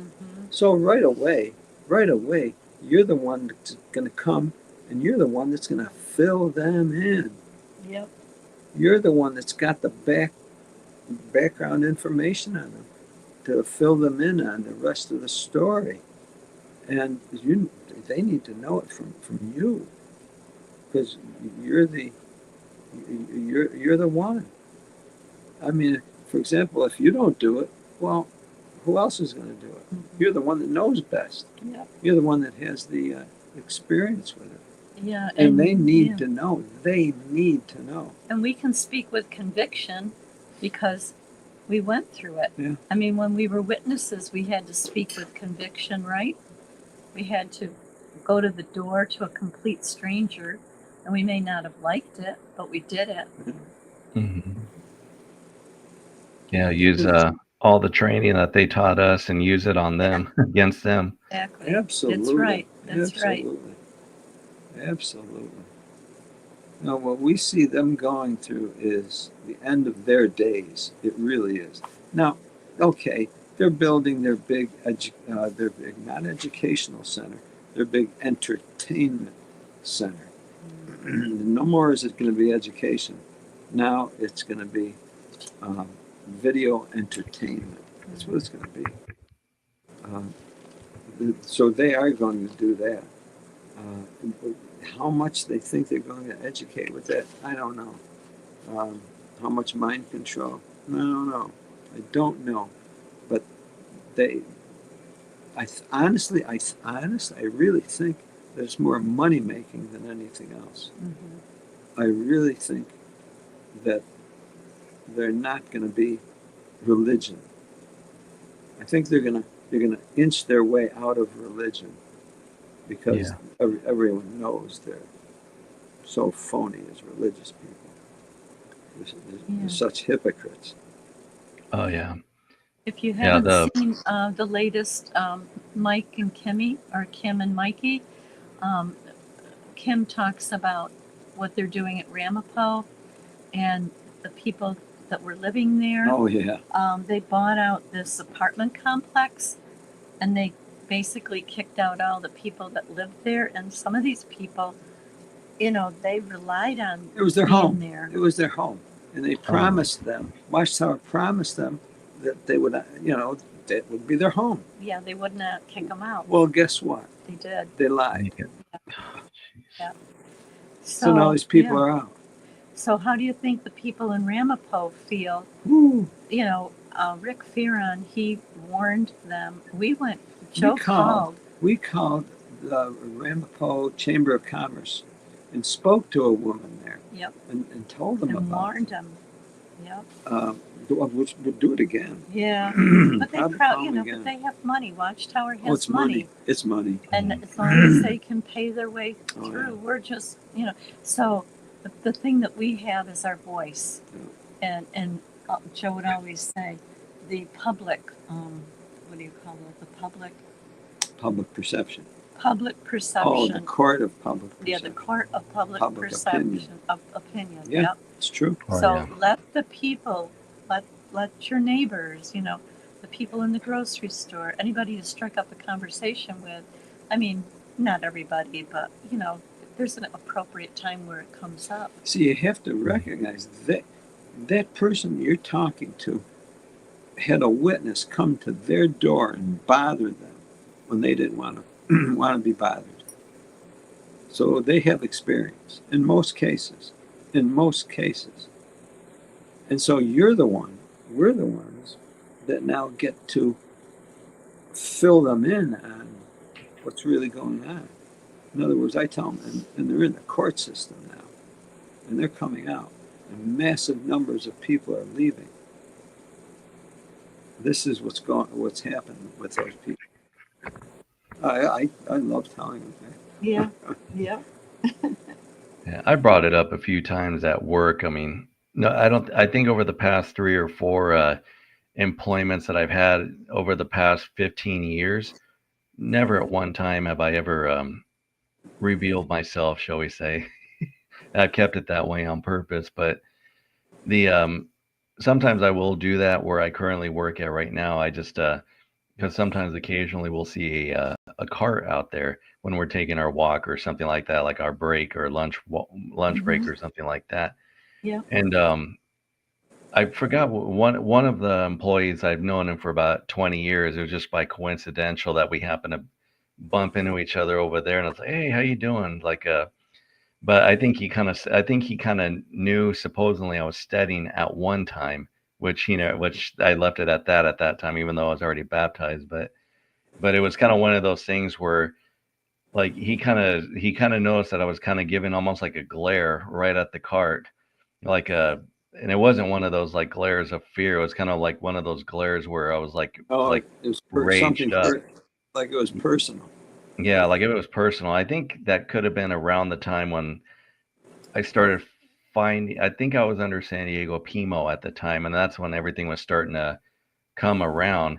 And I think that was probably a few weeks before my implosion here on Vern's show, like on the face to face. But that was it was one of those things where I kind of brought up Pennsylvania and stuff like that. And I just basically said every time when I see something like that, it just pees me off when I see something like that. And like it was just, so it's kind of one of those things where every time when I'm on the walking group and we talk about it a little bit and all that stuff, and the subject comes up, and one of them just goofing around with me said, would you ever go join them? And of course I brought up the word Hades. No, and not using the word Hades, but but that one is like, I was like, no way. If anybody can just cut off their family members and like that, and not speak to them just because they have a different viewpoint of opinion and stuff like that, there's no way I would ever want to, we call it, join some quote unquote loving organization like that and call that love. It's like, no, thank you. But it's kind of like sometimes that'll start conversations about them, and then some people hear what's going on in the news with them too. But it's like, yeah, I was like, find out. It's like, go, I was like, look up Pennsylvania, because no one's gonna look at the Australian Royal Commission, at least Right. if they've never been in the org. If they've never been in the org, I mean, they'll see Pennsylvania and see who is it, District Attorney Henry investigating him and what's going on, Michelle because that's Henry. more Yep. local. Yeah. You know, we were just in Pennsylvania this past weekend, and after our meal, we were talking to the waitress, and it was quiet. It was kind of a lull. And, people in Pennsylvania haven't even heard about it, even though they live there. You would think it would be blasted all over the news, but they don't know about, all the ones that have been convicted. So we just spread the word. There's going to be a point where it hits like critical mass, where it's going to resonate for a reason with the people. It's just, there's a time. It's all timing. It's all timing. And we're not in control of the time. We're really not. So that's why it's just so important. Pick your activity. Do what you like. Do what you feel good doing. Do what makes you feel good. Rachel Bayek said, I went up to a cart and asked them if they knew about the ARC. So I said, what did they say, Rachel? And Rachel said they didn't know. And I told them what was going on and to look it up. So maybe someone will. You never know. Just got to put it out there. Some will. This is not. Everybody isn't going to be converted over to anti-witnesses, even though they don't. Most people are bothered by the witnesses. It doesn't. Not going to mean much to them. It doesn't bother them. But if it bothered them, it's a different story. Right. See, because usually you're talking about witnesses. Yeah, actually, public. Oh, the public. Because most people just ignore witnesses. Yeah. So again, I don't have anything to do with them. Yeah. I just don't answer the door. They don't concern me. Yeah. They don't concern me. And I said, well, these are people that came to your door, and you ought to at least know and understand that the organization is a fraud, and that they're in the court system right now. And basically, they're a criminal organization. And it says, these are the people that came to your door. And just to kind of get it personal for them. Right. I thought about doing that because I know usually on the weekends I'll usually ditch my car, and I'm close to both the Coaster and the Sprinter, which are two public transportation trains locally in the general area. Plus, of course, the bus routes. It's if I go down into where the gas lamp is at to go enjoy a cup of coffee, I mean, the parking can be hectic down there or in the Broadway areas. Rachel's seen in the chat, but I know at the Oceanside Transit Station, there's a cart that's usually set up there. The thought has flashed my mind, and I remember Jerome Benton had just posted a video not that long ago, and he talking about how they're bored, they don't have any enthusiasm or anything like that.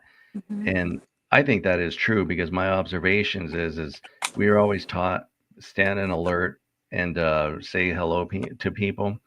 One of them looked like they had one of those little earbuds in their ears, like listening to music while carrying on a conversation with their partner. So it's kind of, so I was almost so tempted, but actually maybe I'll do that this weekend. Besides that, it was payday this week anyway, so I should go down there and just like see if the cart's around or something like that, and bring that postcard I have from both of you from New York. Just kind of like maybe not offer it, but kind of talk to them a little bit. Won't record it because like but these were people I don't think would recognize me or anything like that. They look like they're in their early 20s, so So I'm a I lot gotta. older than that. So So I yeah, We there you got go. we got new buttons, San Diego. Oh, nice. Now, isn't that kind of like welcoming? And our other ones were just XJW. And now we took the logo that Vern and Shauna had set up, and we had these made. We're going to have these at Tewksbury, and we also made having a 4-inch oval sign. You know those initials that they put on it would state you're from. You put it in your car. Mhm. Well, we're going to have it's going to be this logo. So we're Oh, going to put nice. it on the car, and we're going to have them at the meetup in Tewksbury. Oh, So, nice. yeah. But anyway, remember the night we went to that music festival? I Remember was just that gonna bring up the couple. protest? Yeah, the Yeah. couple. And I had the pin on, and she saw the pin, and she said, "Can I ask you, what does XJW mean?"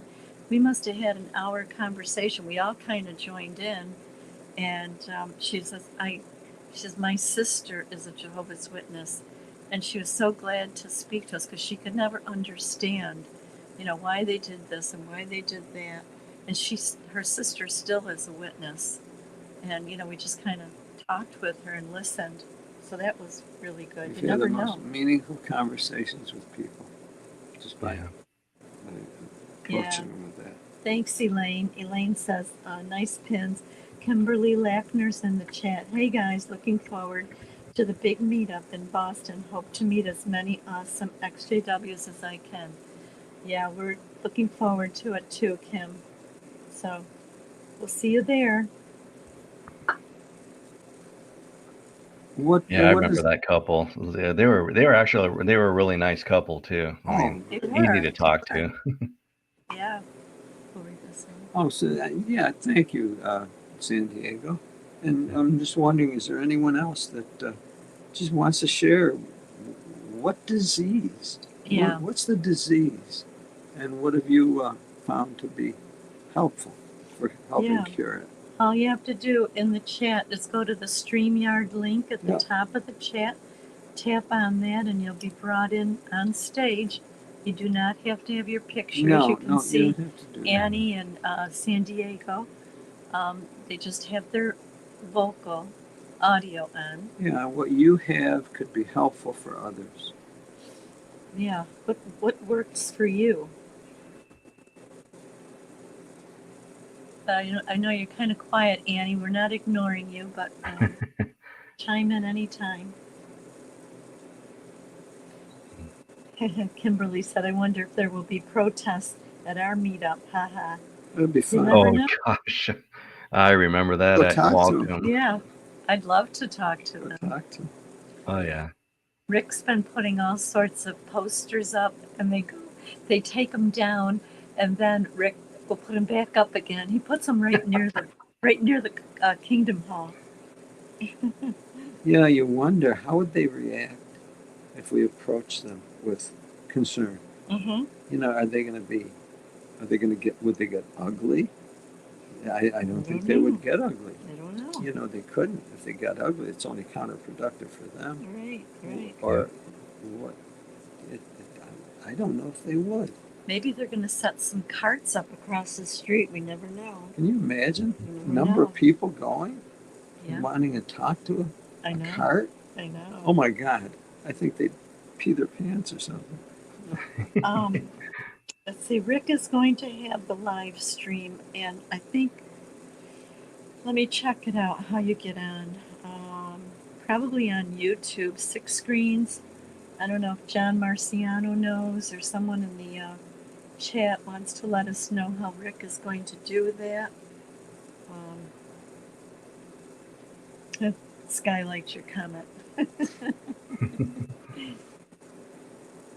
If anybody knows how he's going to live stream it, we can go to Facebook and go to Rick's Facebook page. It's called Six Screens, and it might be there. The response has been remarkable.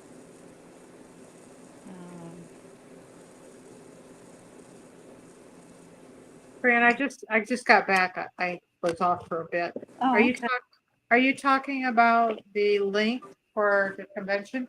Yeah, is there a link for it, or how's it? Well, I was looking for, I had actually emailed Rick and asked him to send it to me, but I haven't heard from him, so He's not ready yet. I was actually gonna ask you if you knew anything about that. No. No, we maybe, don't. Maybe he just hasn't done it yet. Yeah, he said on his program Saturday that there would be a link. Oh, right now. And I'll give Rick I'll give Rick a call, Yeah, and we'll maybe ask he's him. All right, thanks. got no appearance. Yeah, all right. Maybe we can have a little guest star appearance. Yeah. All right, let's see. I'm sure he's busy. He's probably Yeah, so busy. I was thinking that too.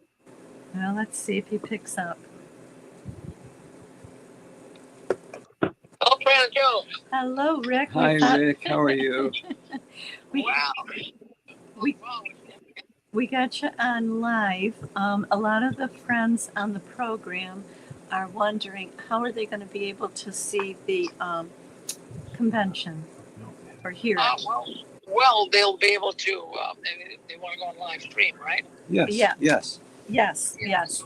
So what they can do if you go to my Facebook page right now, Rick Fran, Facebook, it's right there. It's right up there when the post made today. There's a couple of links there. But if anyone wants a direct link, they can mail me at 6 Screen. I'll give you the hold on. At JW World News. Email me at jwworldnews@gmail.com, and I'll send you the links. We're going to be on a number of platforms. We're going to be on, Facebook and YouTube will be the best, but we're going to be on Instagram and Twitter as well, X, Okay, so they can email you for the link, or they can go on your Facebook page. And which Facebook page is it again? That'll be Rick Fran. Rick Fran. Just put in Rick Fran 6 Screens. Okay, Rick Fran 6 Screens. So how's everything going? Well, everything's going really good, Fran. Really good. I can't believe it. We have talked to the movie company. They're up here already. They're already starting to film. It's unbelievable. It's just so exciting to see them. They're really overwhelming the Hilton. They didn't realize. This is a big movie company. This isn't some rinky-dink video company. This is like big time, like like Disney, Warner Brothers, something like that. And hopefully, what they're hoping to do is get this on Netflix. Wow.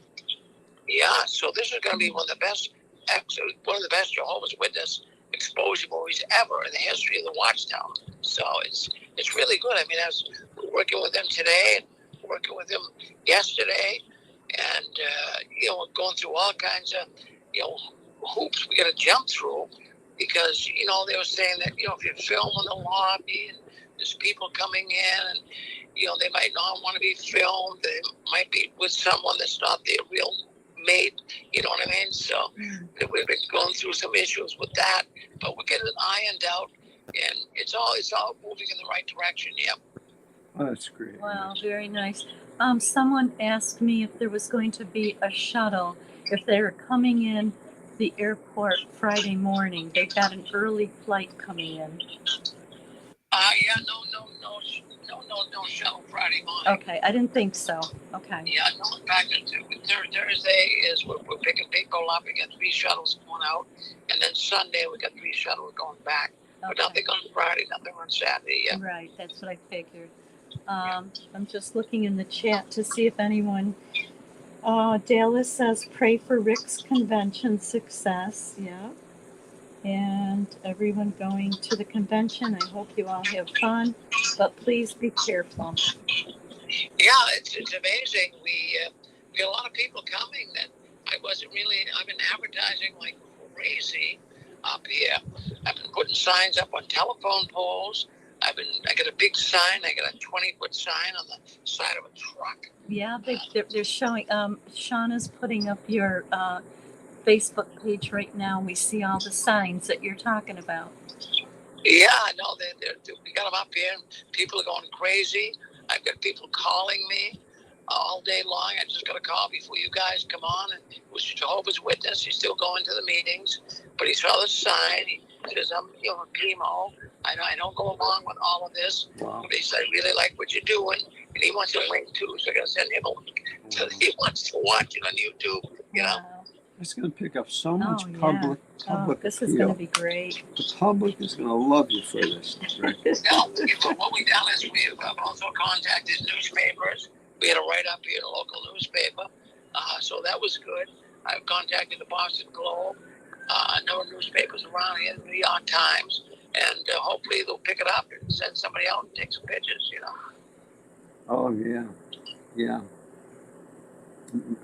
It's So tremendous. it's all good. I'm very happy. Tremendous. I am very happy when I see Joe Fran. Some people can't make it. They're writing in the last minute that I can't come Rick, because I don't have the flight ID and I don't have the money and whatever. But we're gonna have a good turnout. I'm thinking. I'm still looking at 300. It could go up from there. There's a lot of people coming that don't have tickets. So, but I'm thinking at least for them. I'm thinking at least 300. Yeah. Rick, do you think that the Watchtower would have an anti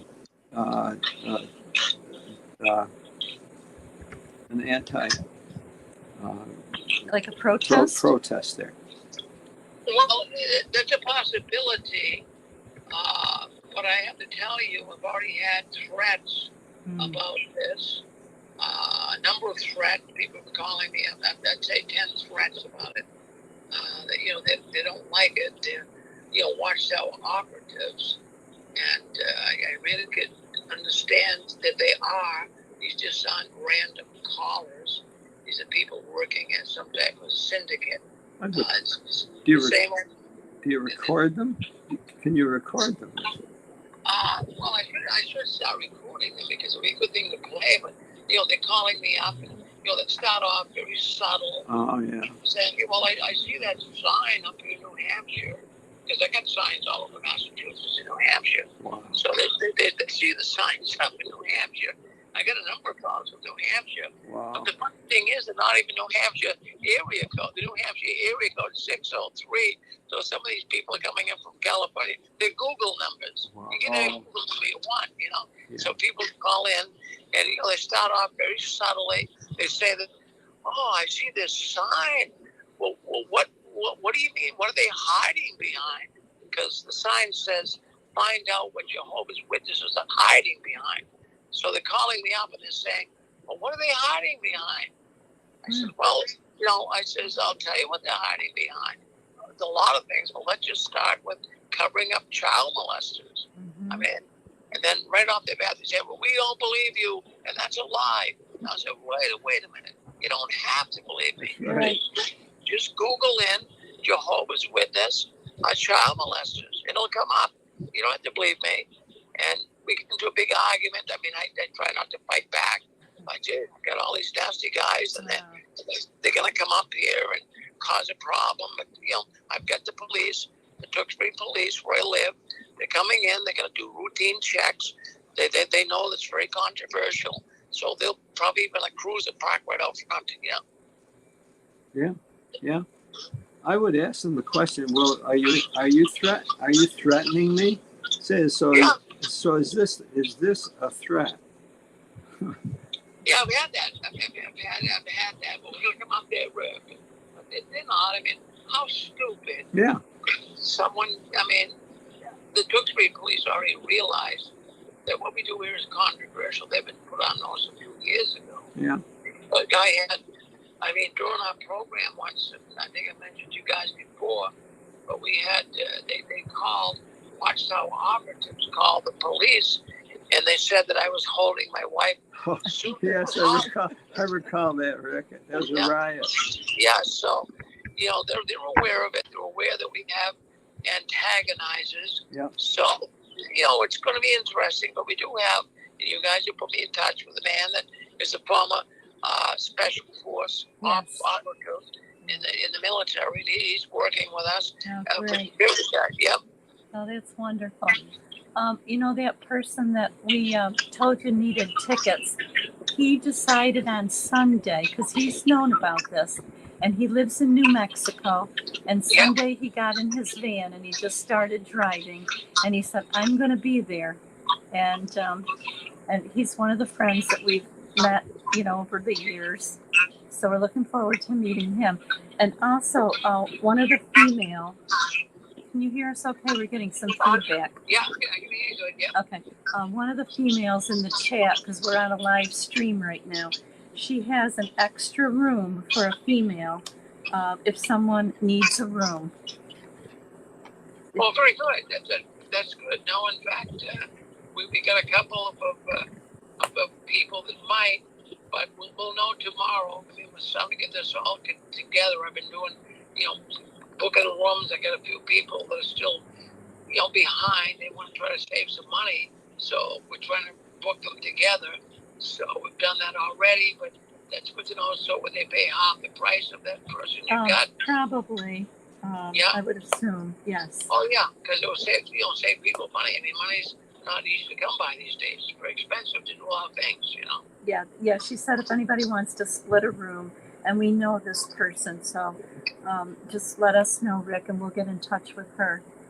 All right, I'll know tomorrow because I got 2 or 3 people I'm working with today trying to get their flights out of California. Wow. And they don't have their real ID. They're going tomorrow, and I'm trying to get.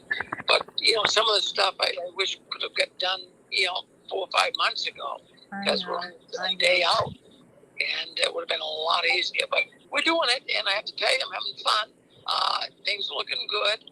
I've been back and forth to the conference center. I'm talking with the people doing the movies, and I see that a lot of good things are going to come about. We already have a bunch of the witnesses arriving. I've got calls from people that came in today. Barbara Anderson got in there about 6 o'clock tonight. So it's going to be very fascinating. And we've got so many good speakers coming in, and we're going to have a power-packed weekend, I'll tell you. Well, we're looking forward to it. Appreciate it. Yeah. Yeah. Thank you. We'll be there on Friday morning. Excellent. I'm looking forward to it. We got a live band. I want to let the people know that we got a live band. We've got a man who has a Las Vegas show. He's going to be performing Saturday night after the speakers around 9 o'clock. So those that hang around and want to listen to this man, he's a Las Vegas performer. I mean, he's good. And then, of course, we got an 8-piece band that will be there as well on Saturday night. We got our Apostates Got Talent. Boy, I can't believe the people. I was just listening to they're writing me, Rick, I want to be on the Apostates Got Talent program. Rick, you may have to have a sequel to that on your program every Saturday. Yeah, I was thinking that could be a good program because, so many ex-witnesses have got, they do have talent, and the Watchtower stifled it. And I was just listening to Susan, my wife and I were just listening to one man that sings opera. And my goodness, this guy's very good, very good. I think that would be so therapeutic for everybody, Rick. Oh, yeah. So that's a Apostates Got Talent. Matter of fact, tonight's theme that we're talking about is Watchtower disease. What is the cure? And that's one of the cures is to find your talent and to use it. Yeah. Well, we've got a number of people. We've got a person coming in from Australia that he's like Elvis Presley, and he's coming on. He sounds just like him. He does this rockabilly music. Oh, yeah. We saw him on. Yeah. So we got him. We got a professional comedian that plays in big time theaters in London.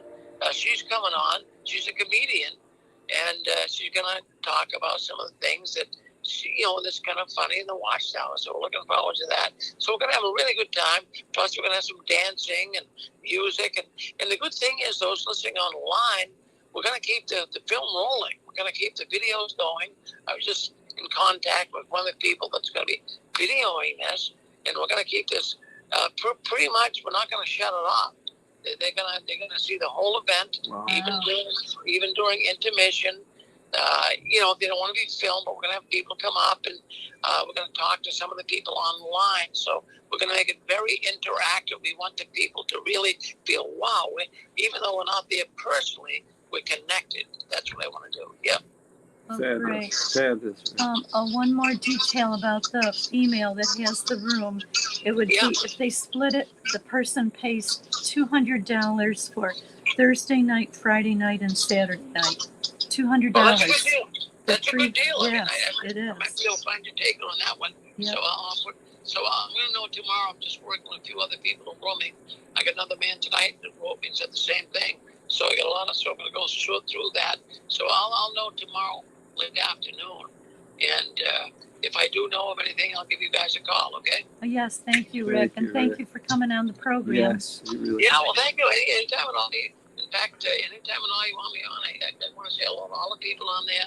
And then you're listening to Fran and Joe. These guys are genuine. These guys are genuine people, and they've helped so many people as well. So keep listening in, and thank you, Fran and Joe, for calling me. And maybe anybody would like to say hello to Rick.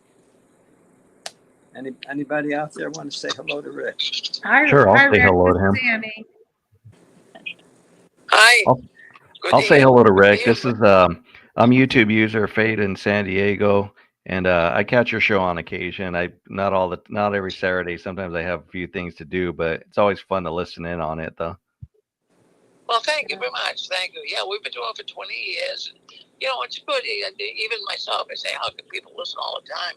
But it's been good. And I have to tell you, in the last, I would say in the last 6 months, we have had such an uptick of new callers coming in. I can't believe it. I have like 5 computer screens running here sometimes, watching new phone calls coming in and what we're doing on StreamYard. But the phone line has been lighting up like crazy. And I can only attribute it to so many people leaving the Watchtower. They're leaving right now and they're saying, I don't know what to do. And I'll tell you what happens on Saturday night. Right now, because we got the conventions going on for the Jehovah's Witnesses, it's their convention season. A lot of witnesses, they're going to the convention during the day, and at night they go back to their hotel room and they listen into the other side of the story. They get the rebuttal of the scene.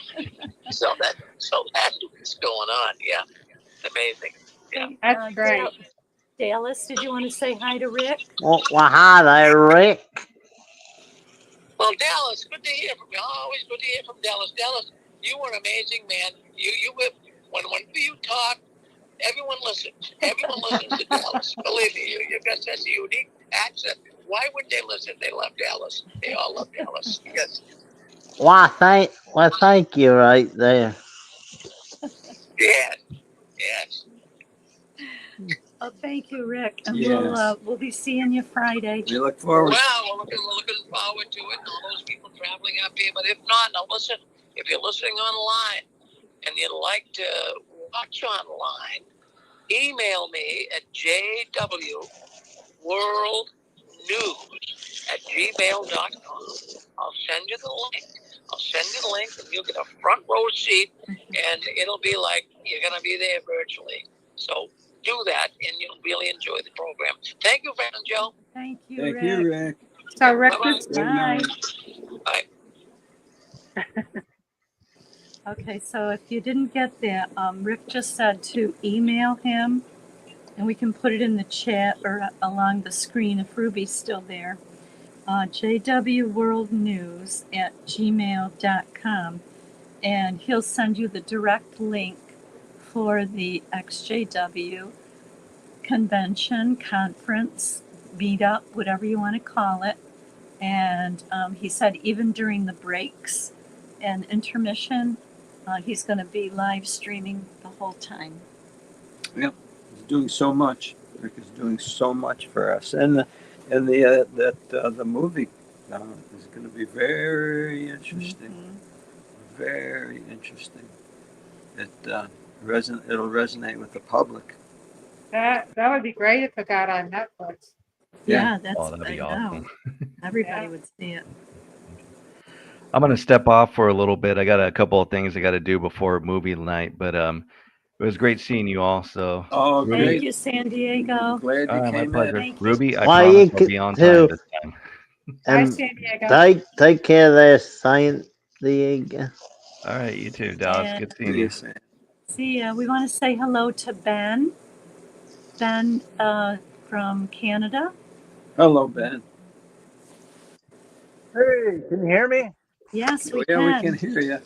Oh, I got this thing working okay. All right. Yeah, I just wanted to say hi to everybody. Well, hi there, Ben, and welcome to our show and to our family here. Welcome to our family. Oh, good. Yeah, Yeah. nice to see you, Ben.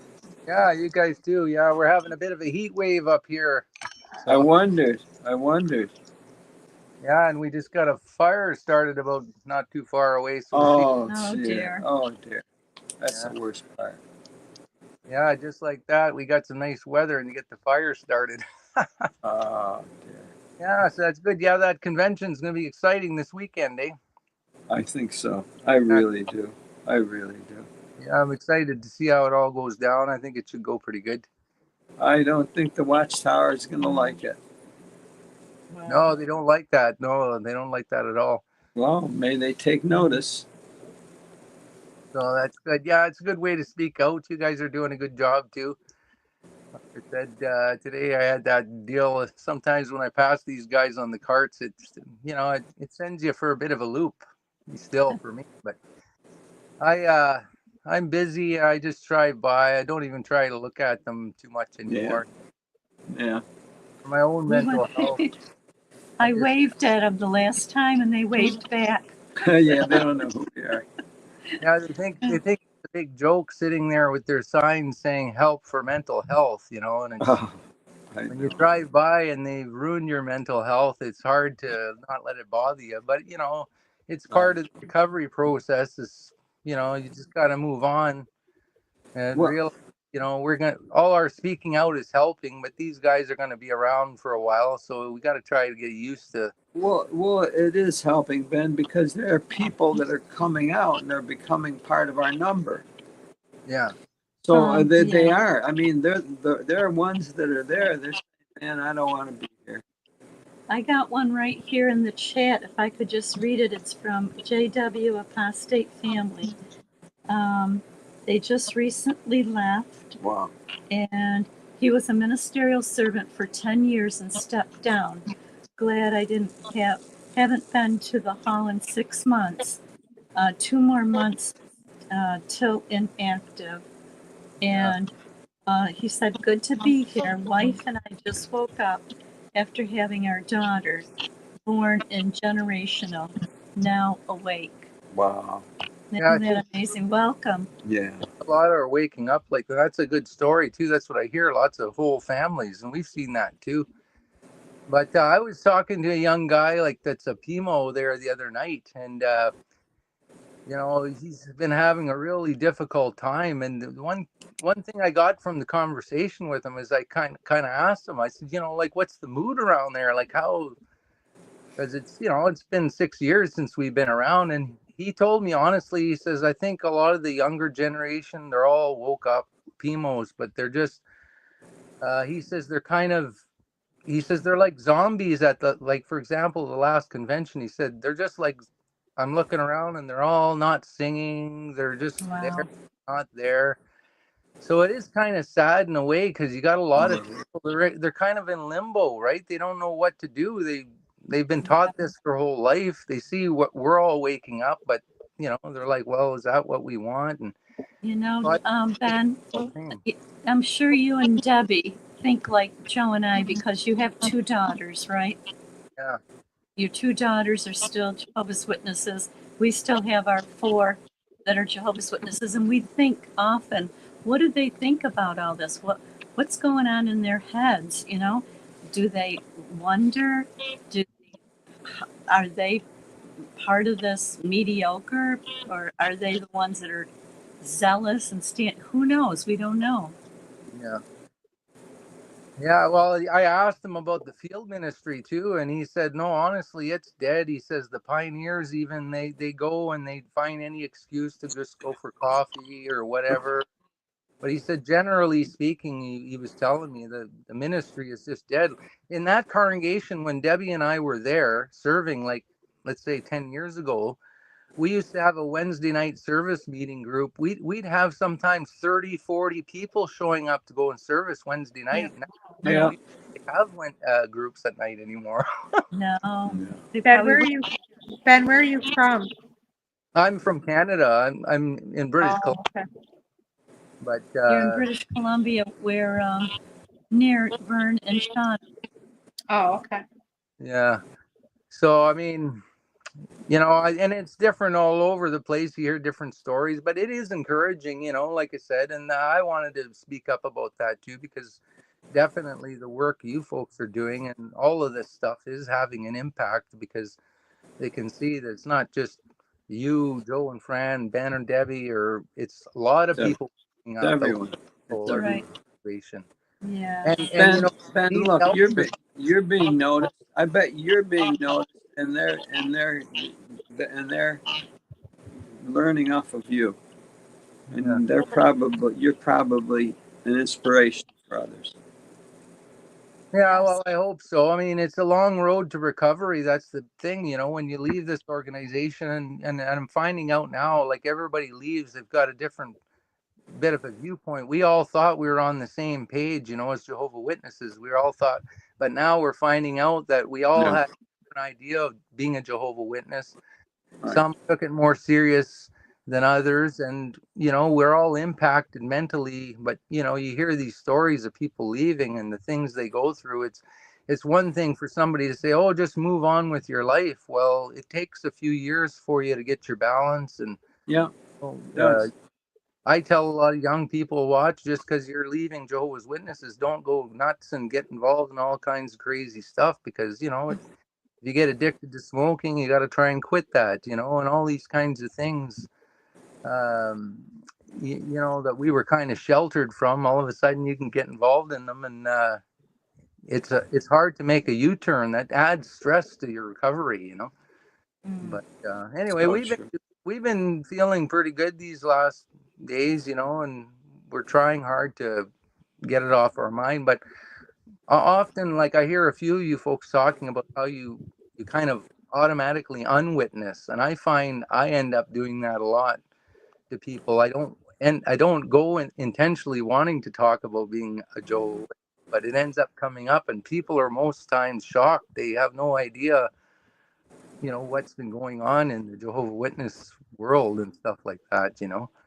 But anyhow, you know, I feel like that they deserve the story from me. That's how I personally feel. Here I went to their doors, bothering them, presenting some image to them that really wasn't true. And personally, I just feel like I got to set the record straight. Yeah. No, you're right, Joe. You're right. And that's the way I felt here too. Like, I had to speak out. Like, you know, like, now I don't feel like I have to talk to them that much. But at the initial stage, I felt like I had, because now they know where I stand. You know, I didn't leave Jehovah's Witnesses because I wanted to be a sinner. I left Jehovah's Witnesses because it wasn't true. Right. And I tried to ask a few questions, and they hunt you down like a pack of wolves. That's what they do. So you got bothered by the elders then? Yeah. Oh, yeah. And then they discovered me online, you know, like they do with a lot of people, because we're naive. You know, when you first get into it, you're thinking, oh, yeah, this happened to another young fellow that I know. Like, you know, you get online thinking you're safe, but these elders, they're out there and they're watching.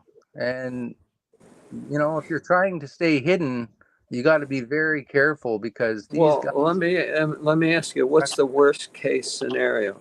What would be the worst case scenario? Well, what do you mean? Like, about what are you trying? What are you trying to avoid?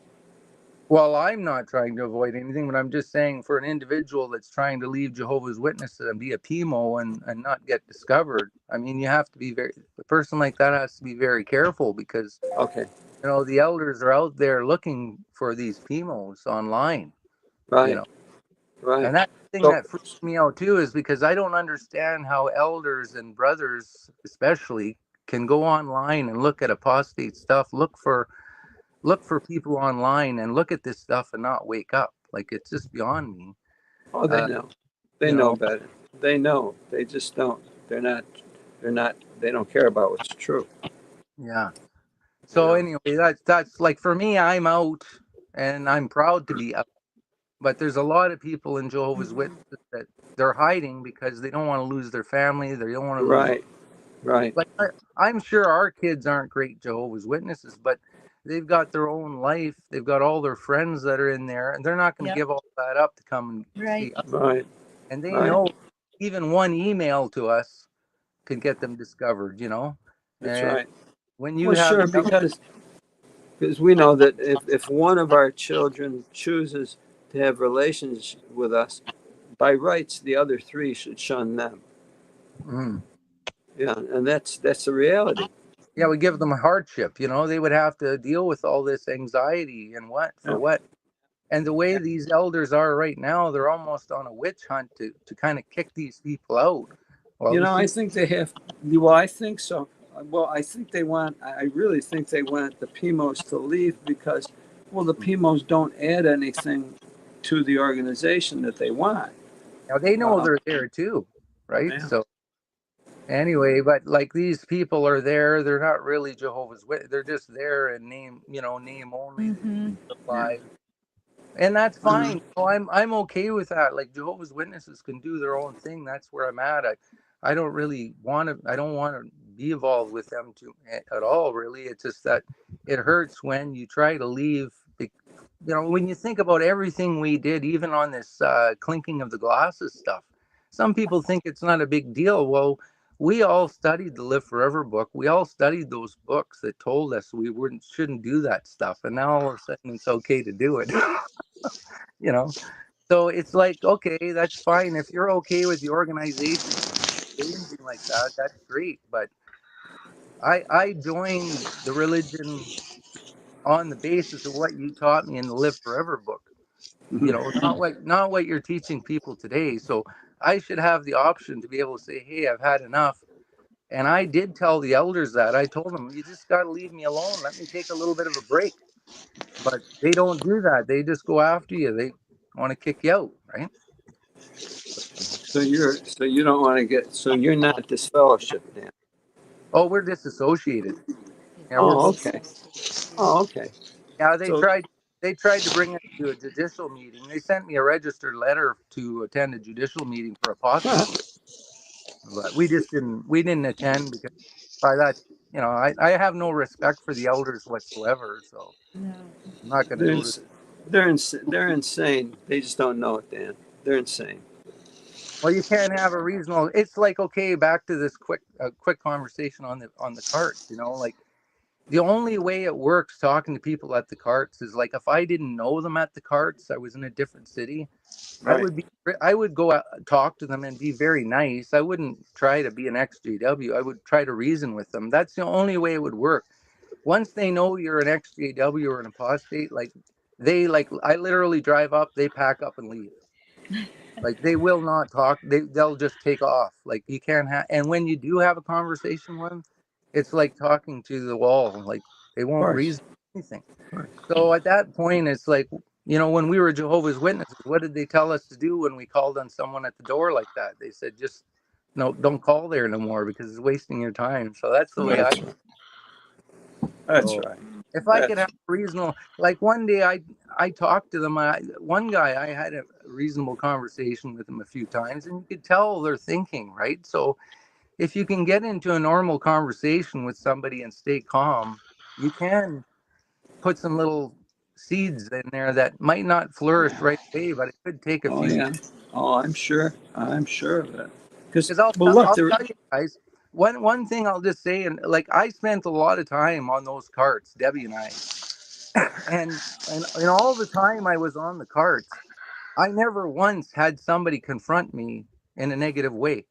Most people just ignored us, but in fact I had very few conversations at the carts, but nobody ever came up to me and confronted me or called me out on anything I was doing there. I wish somebody would have, because it would have made me think, right?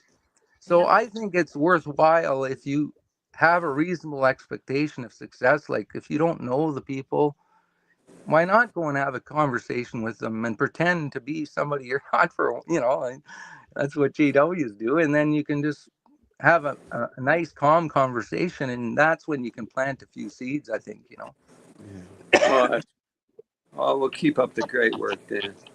Yeah, well, I appreciate talking. I'm going to let you go. I see the lights are flickering here now, so I'm going to go check this fire. Like we were coming home from work down the hill, and it was just raging there about 10 clicks away. So, Oh my Well, goodness! stay safe. Holy smokes! Yeah, we say got. hi to Debbie.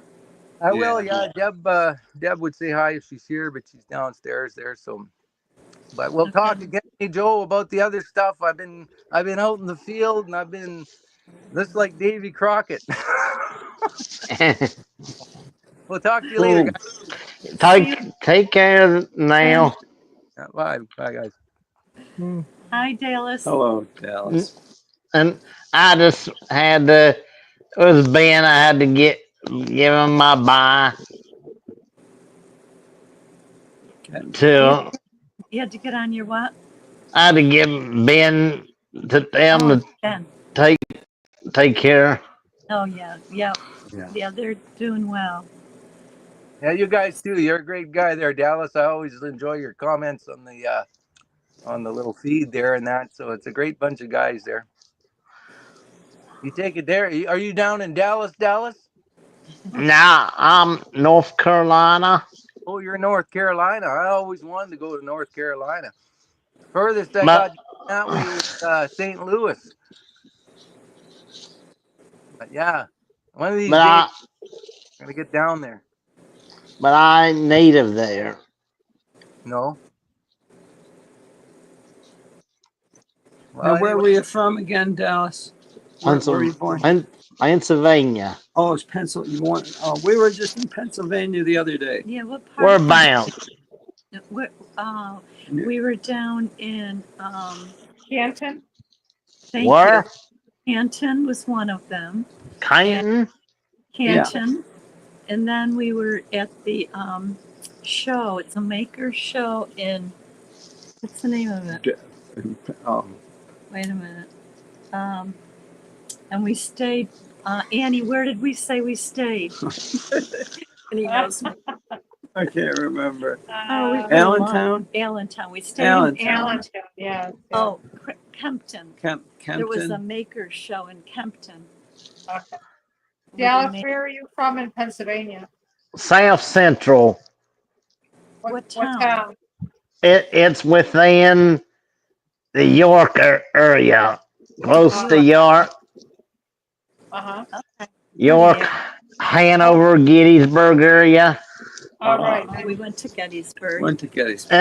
And from the countryside of the state. Beautiful country. Oh yeah. But I got my aunt and her husband when he was alive that lived in Laurel, Maryland. Laurel, Maryland. Okay. You've been there, haven't you? Never heard. No. Laurel, Maryland? No, never heard of it. How long have you been in North Carolina? Since 2018. But I formerly lived in Texas, but native to Pennsylvania. Okay. Whereabouts in Texas? It was in McKinney, 30 minutes north of Dallas. Oh, DFW Metroplex. Okay. Area. So out of all those places, which place do you like the best? I love Pennsylvania, but yet I love my life that I made in Texas as well. Yeah. So I love things about all of them. That's nice.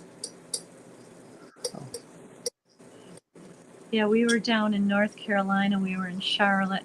We went to visit Wild Wall in Franklin. You know where Franklin is? It's I west. think it's in West North Carolina. Yes, almost to the border of Georgia.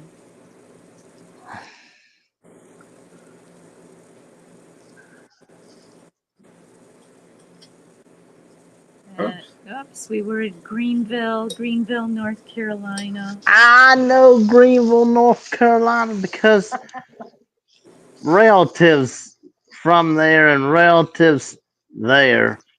Yeah. And my cousin and his wife lived there. And my grandma, she was from there. And she liked that. I'm familiar with the barbecue there. Y'all eat at Parker's Barbecue? No, Not yet. Parker's, huh? And My, my, cause my grandma, she was a big fan of it. And all the relatives, the family, we were big fans.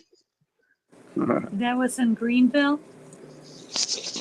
Greenville, Okay. North Carolina. The best barbecue we had was in Charlotte, South Carolina. Charlotte. Wait a minute. North No. Carolina. No. What's It the was name? the I'm coast. confusing it. Wasn't it the coast by the water? Yeah. What's the name of the in South Carolina? Because Charlotte's in North Carolina, right? It was by the coast. Yeah. What's the coastal area in South Carolina where all the water and oh man. At Charleston? Yes. Charleston. Thanks, Annie. They had the best barbecue. Oh And man. what we're used to, the East Carolina, North Carolina barbecue. Whole hog, vinegar, red pepper, sauce, that's what we're used to. Yeah, I don't like the sweet stuff. I like the east stuff. Like my grandma, she from her area of the state. Right. You ever hear of red eye sauce or red eye? Yeah, red eye gravy. Red eye gravy. Yeah, yes, I have. It's country ham. You using coffee. Yeah. I've eaten it. I even make it sometimes. I bet you. I tried it once. I tried making it once. My cousin from Oklahoma told me about it. Sounds good.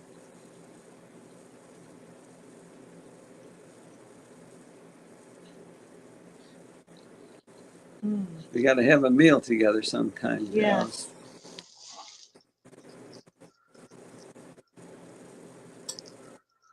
So how far are you from Greenville, Dallas? I live it's in the Aberdeen area. Aberdeen. Mm-hmm. So sometimes Beverly, she goes in that area sometimes. Oh, Beverly? Yes, we met Beverly in person. Aberdeen, Southern Pines area. Oh, you know where we went? Where they did the Andy Griffith show?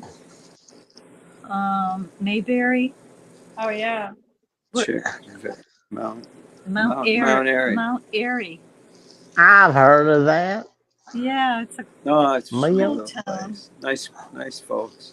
Oh yeah, we went to a store there, and the guys were all sitting around. Joe says, "Can I buy something here?" Sure. And at the end, we have a picture of us. It was in our other video that we show. And we said, "Hey, we got to get a picture of all you guys." Yeah, I can't see. I bought my stuff. I left, but then I said, "I want a picture of those guys." So they all jump up. So I went back in and said, "Can I get a picture, you outlaws?" and they all jump up, and we all get in line, and they're hugging. What about the one guy? The one guy next to me said, "This is the second time I had my arm on a New York State guy." They were so funny. They're beautiful. I got that picture. I should send it to Ruby. Yeah. Let me see. Let me go back into the archives. Oh dear. Hey, was having a good time tonight. Anyone else want to come on?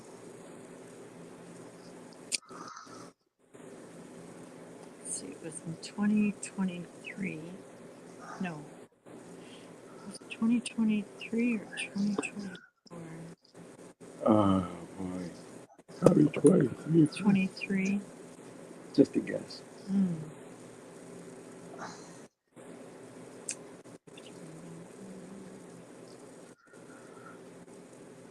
Okay, so that's when we went to California.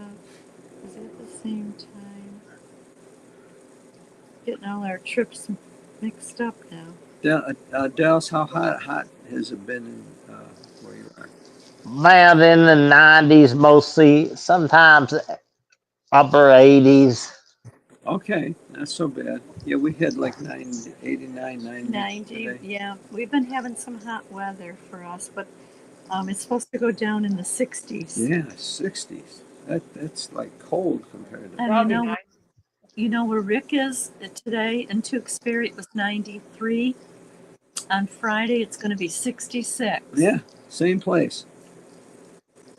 This is, wait a minute, Matthew Malas Gray. How do you say it, Matthew? Welcome. Good day, Fran. Good day, Joe. Are you receiving? Yes, We're receiving. yes, we can hear you. Well, thank you very much for receiving me. I'm calling from South Africa. Wow. Oh, wow. South Africa. Well, welcome. Thank you for making the trip. What time is it in South Africa? What day is it? It is 26 minutes past 3 in the morning. Wow. 26 minutes. And on Thursday? Yes, Thursday. Thursday. Wow. Well, thank you for coming Yeah, in thank at you. such a late time. Fran and Joe, I am a current serving JW, so I don't know if I'm welcome here. You're very welcome. You very much are. So I'm in a very strange situation. They still treat me as an elder, and also not. I'm in a very ambiguous situation. Yeah. And I don't know how aware you are of what's going on in Christian life and ministry meetings, but on the 14th of July, 2025, there was a part on corporal punishment, and this was global. I don't know if you saw that in America. What kind of punishment? Corporal. Corporal? Yes. So, are you still hearing me? Yes. When did you say it was? I got it. July So if 14th. you take a look at the JW website or Yes. WOL, where you Yeah. can see the Christian life and ministry.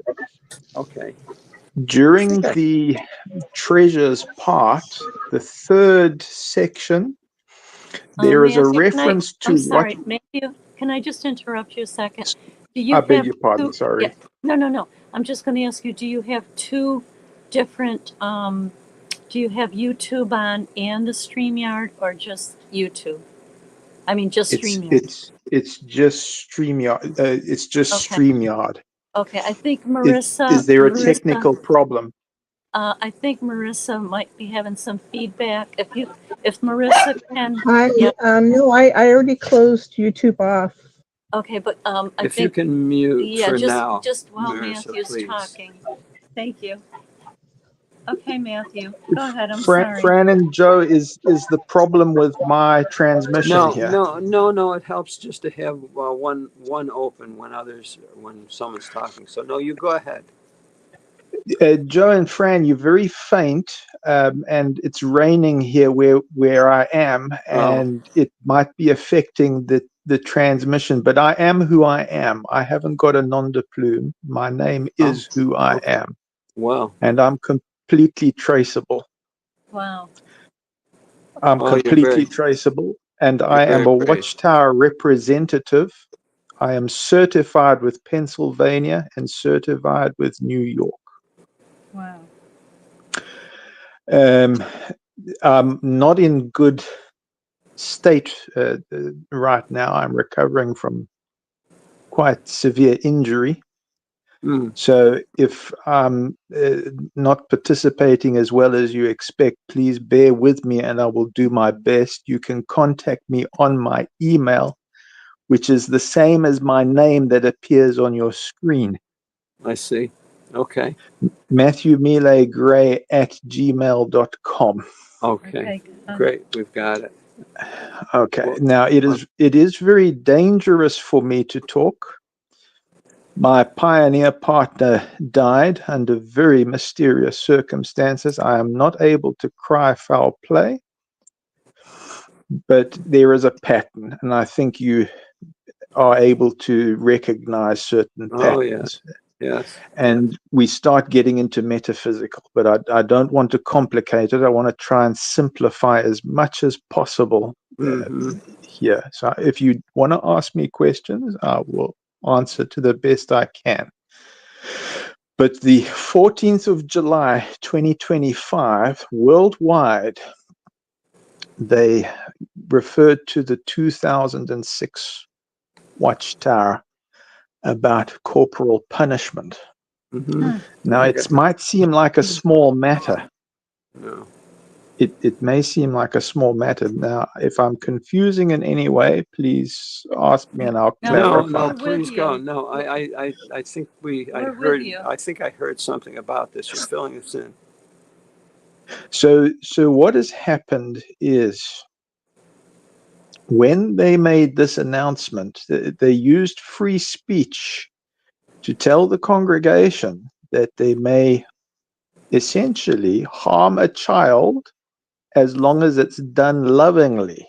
Oh, and when I mean harm a child, I mean harm a child with corporal punishment in whatever land you may be in.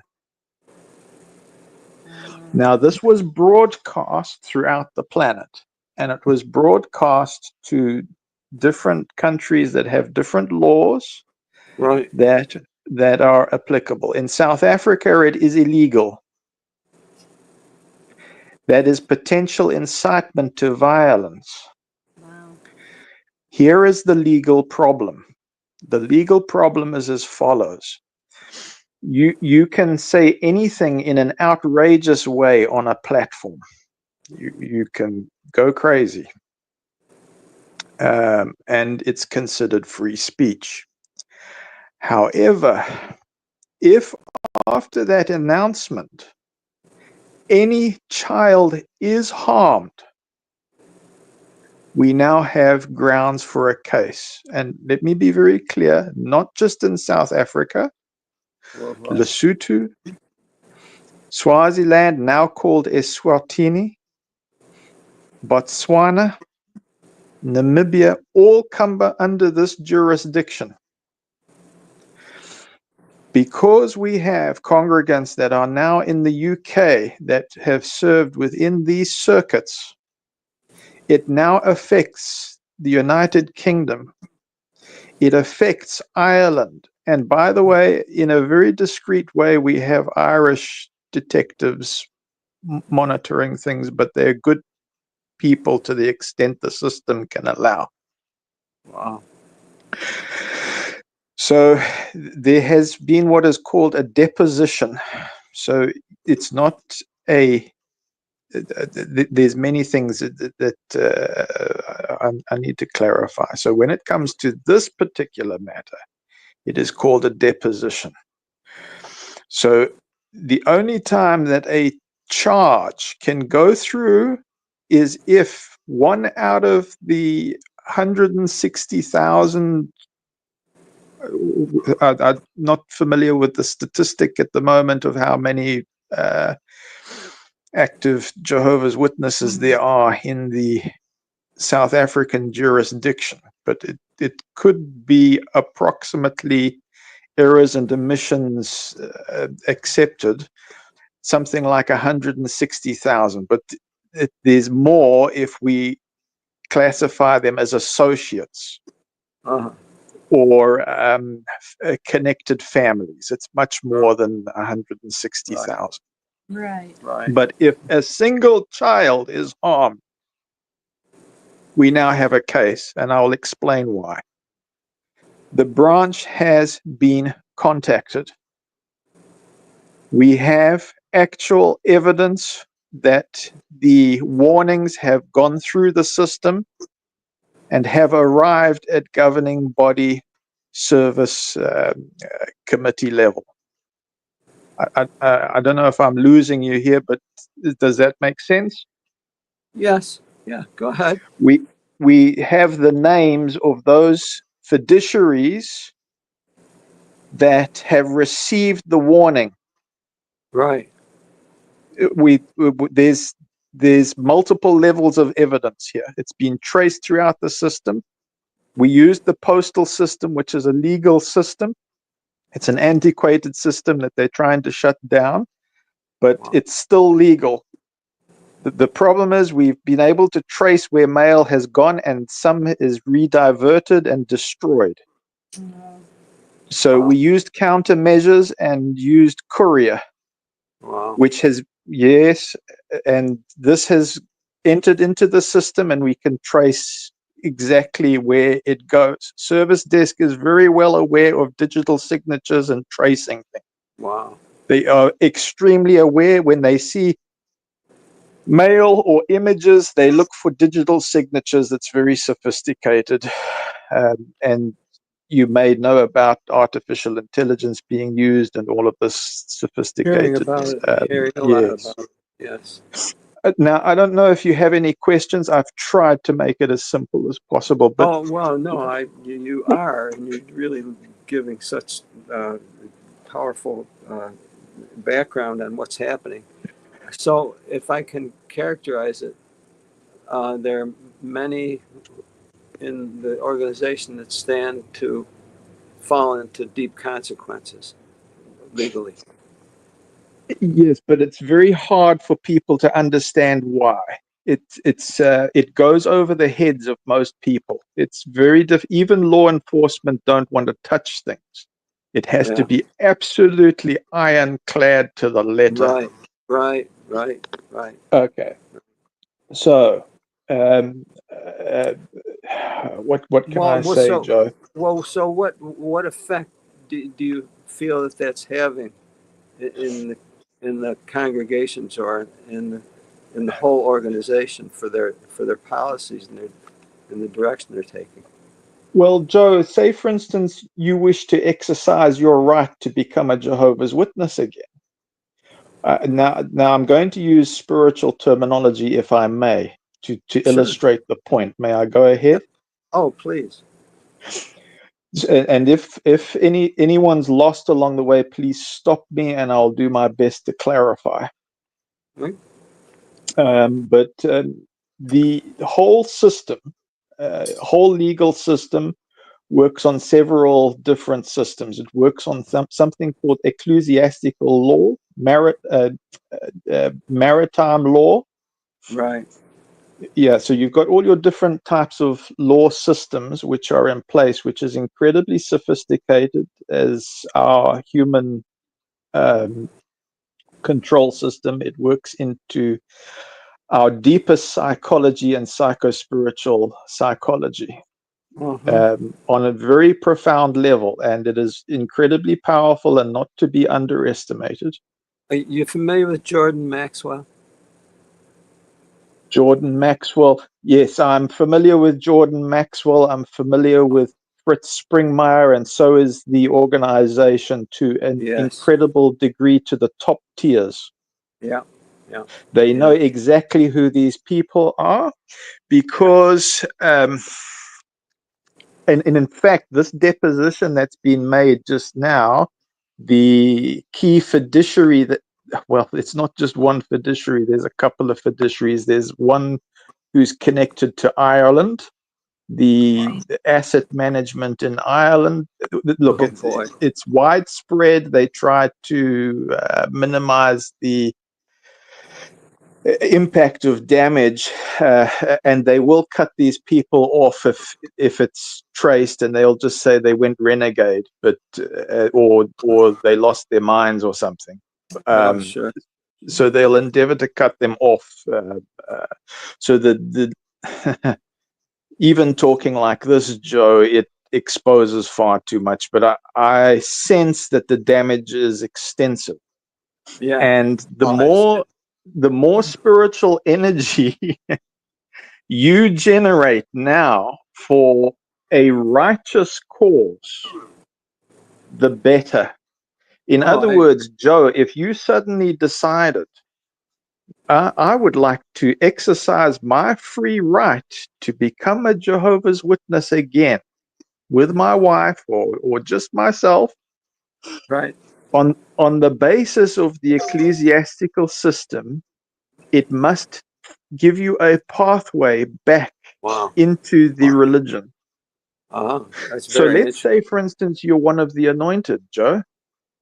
Let's take it this way. If you are one of the anointed, you are therefore an ambassador for Christ. right.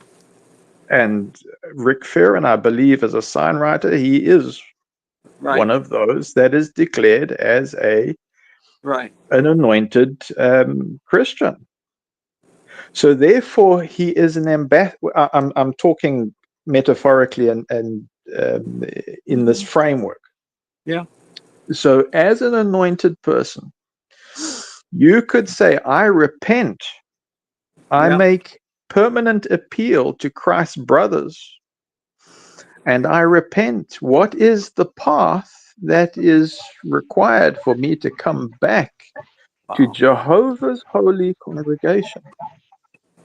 You may make a declaration that is permanent and say, I permanently am in a repentant state and will make commensurate works to the extent possible to show that I am in that commensurate state.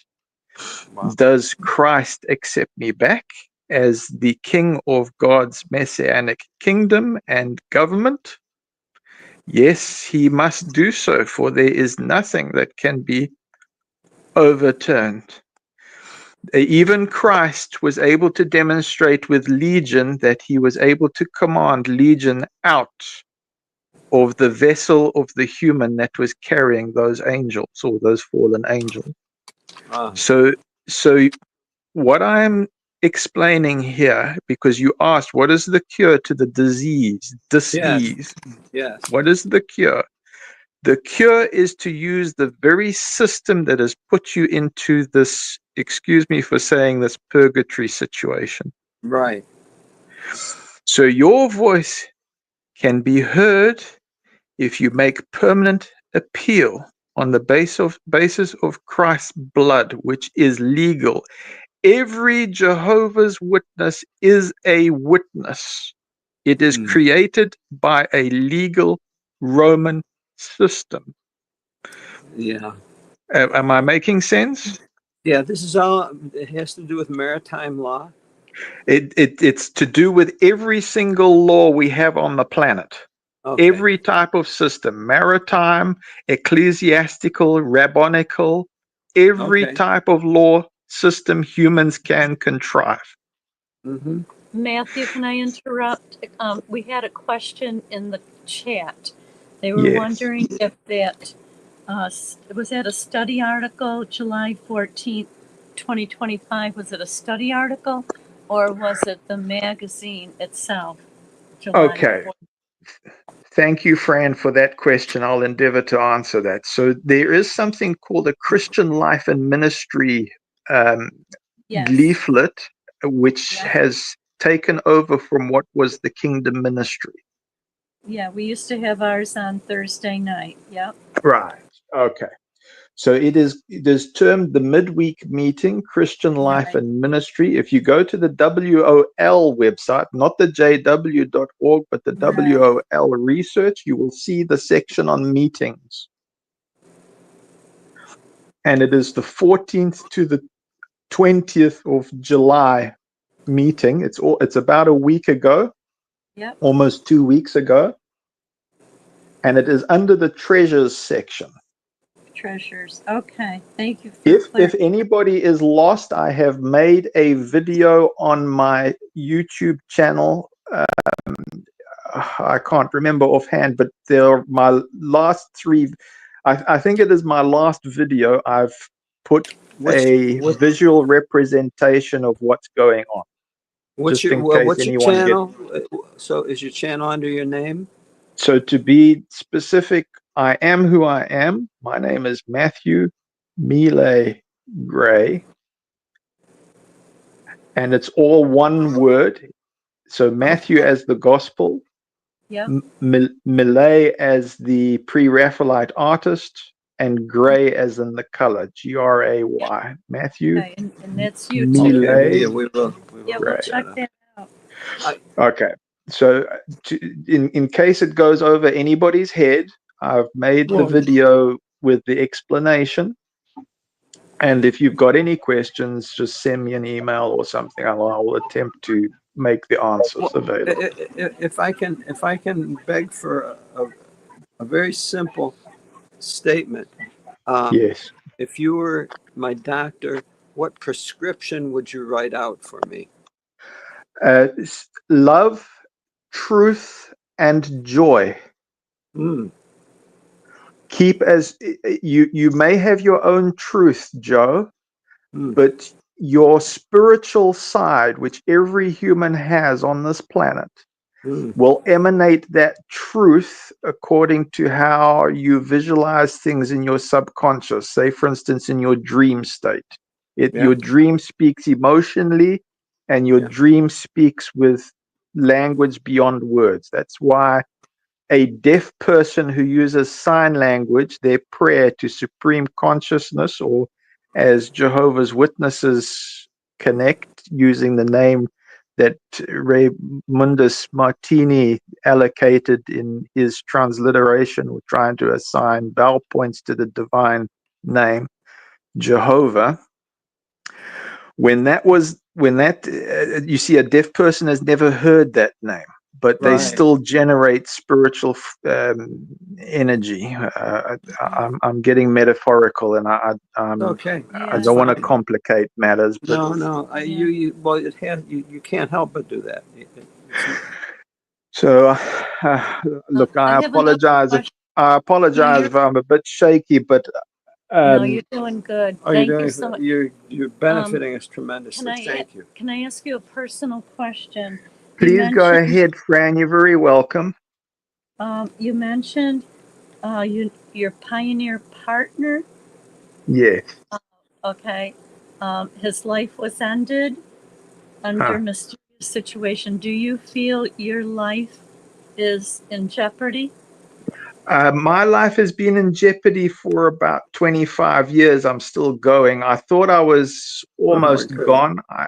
I've put a kill switch in case I am terminated. And all information will be out there. But the problem is there's such a swamping of information, it may get lost in the system. Yeah. But look, my family, we're connected to professors of law, we're connected to professors of sociology and psychology.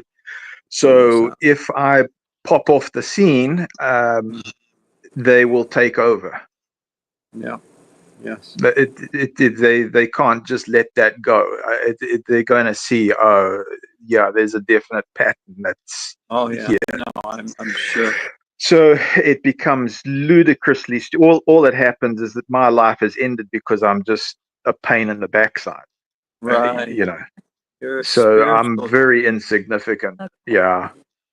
One of our viewers just pulled up the Watchtower online and the name of the article, and we can I'll send this to Shauna. Reliable advice for raising children? Yes. That's it. Okay, we'll send it. Okay. I'm amazed that this transmission is still working. Usually they interfere with it. Well, that's good. Good to hear. All right. Am I coming through clear? Very well. Very clear. Well, I am absolutely amazed. I have made many attempts and it's failed. I'm right by an American embassy here. The American embassy is right here, and there's a military installation here, and it's a listening post. Of course. Let your mind be as wild as it wants to be. The monitoring system is incredibly sophisticated. I believe Oh it. my, I believe it is so sophisticated. We have another question from Wild Wall. He was wondering, Matthew, how did you find out about Joe and Fran's show, if I may ask? I think the computer system somehow saw that we have some kind of interest. Oh, yes. Common Because interest. I'm right in the middle of this. I don't know how it started, but I've heard enough to trust something's going on here. Yes. So I'm working instinctively. Yes. I hear genuine people. I hear people in need. That's what I'm responding to. I can't just let this go. No. Well, thank you so much. Spiritual warfare. Spiritual warfare. So I'm using everything in my spiritual training to identify something that's genuine, and you are emanating something genuine. I see you call yourself an ExJW. However, I think what's happened is you have been called an ExJW, and you've embraced the term, probably due to burnout or whatever has been inflicted upon you psychologically. And we are in a world of reversal. Things are not always as they seem. So I don't believe that somebody who is speaking the truth, like you are, can be termed the wicked thing that is sown in the gossip culture or the slander culture. This is well, they need an enemy. They need an enemy, Matthew. yes, that's how the authority system that we're currently in operates. It works this way. We are in the unenviable position of being their star enemy. Let me also explain something. We have very brave people working on cases, exceptionally brave people. You might have heard of UFO culture. Now, that is another metaphorical way of trying to explain what's going on.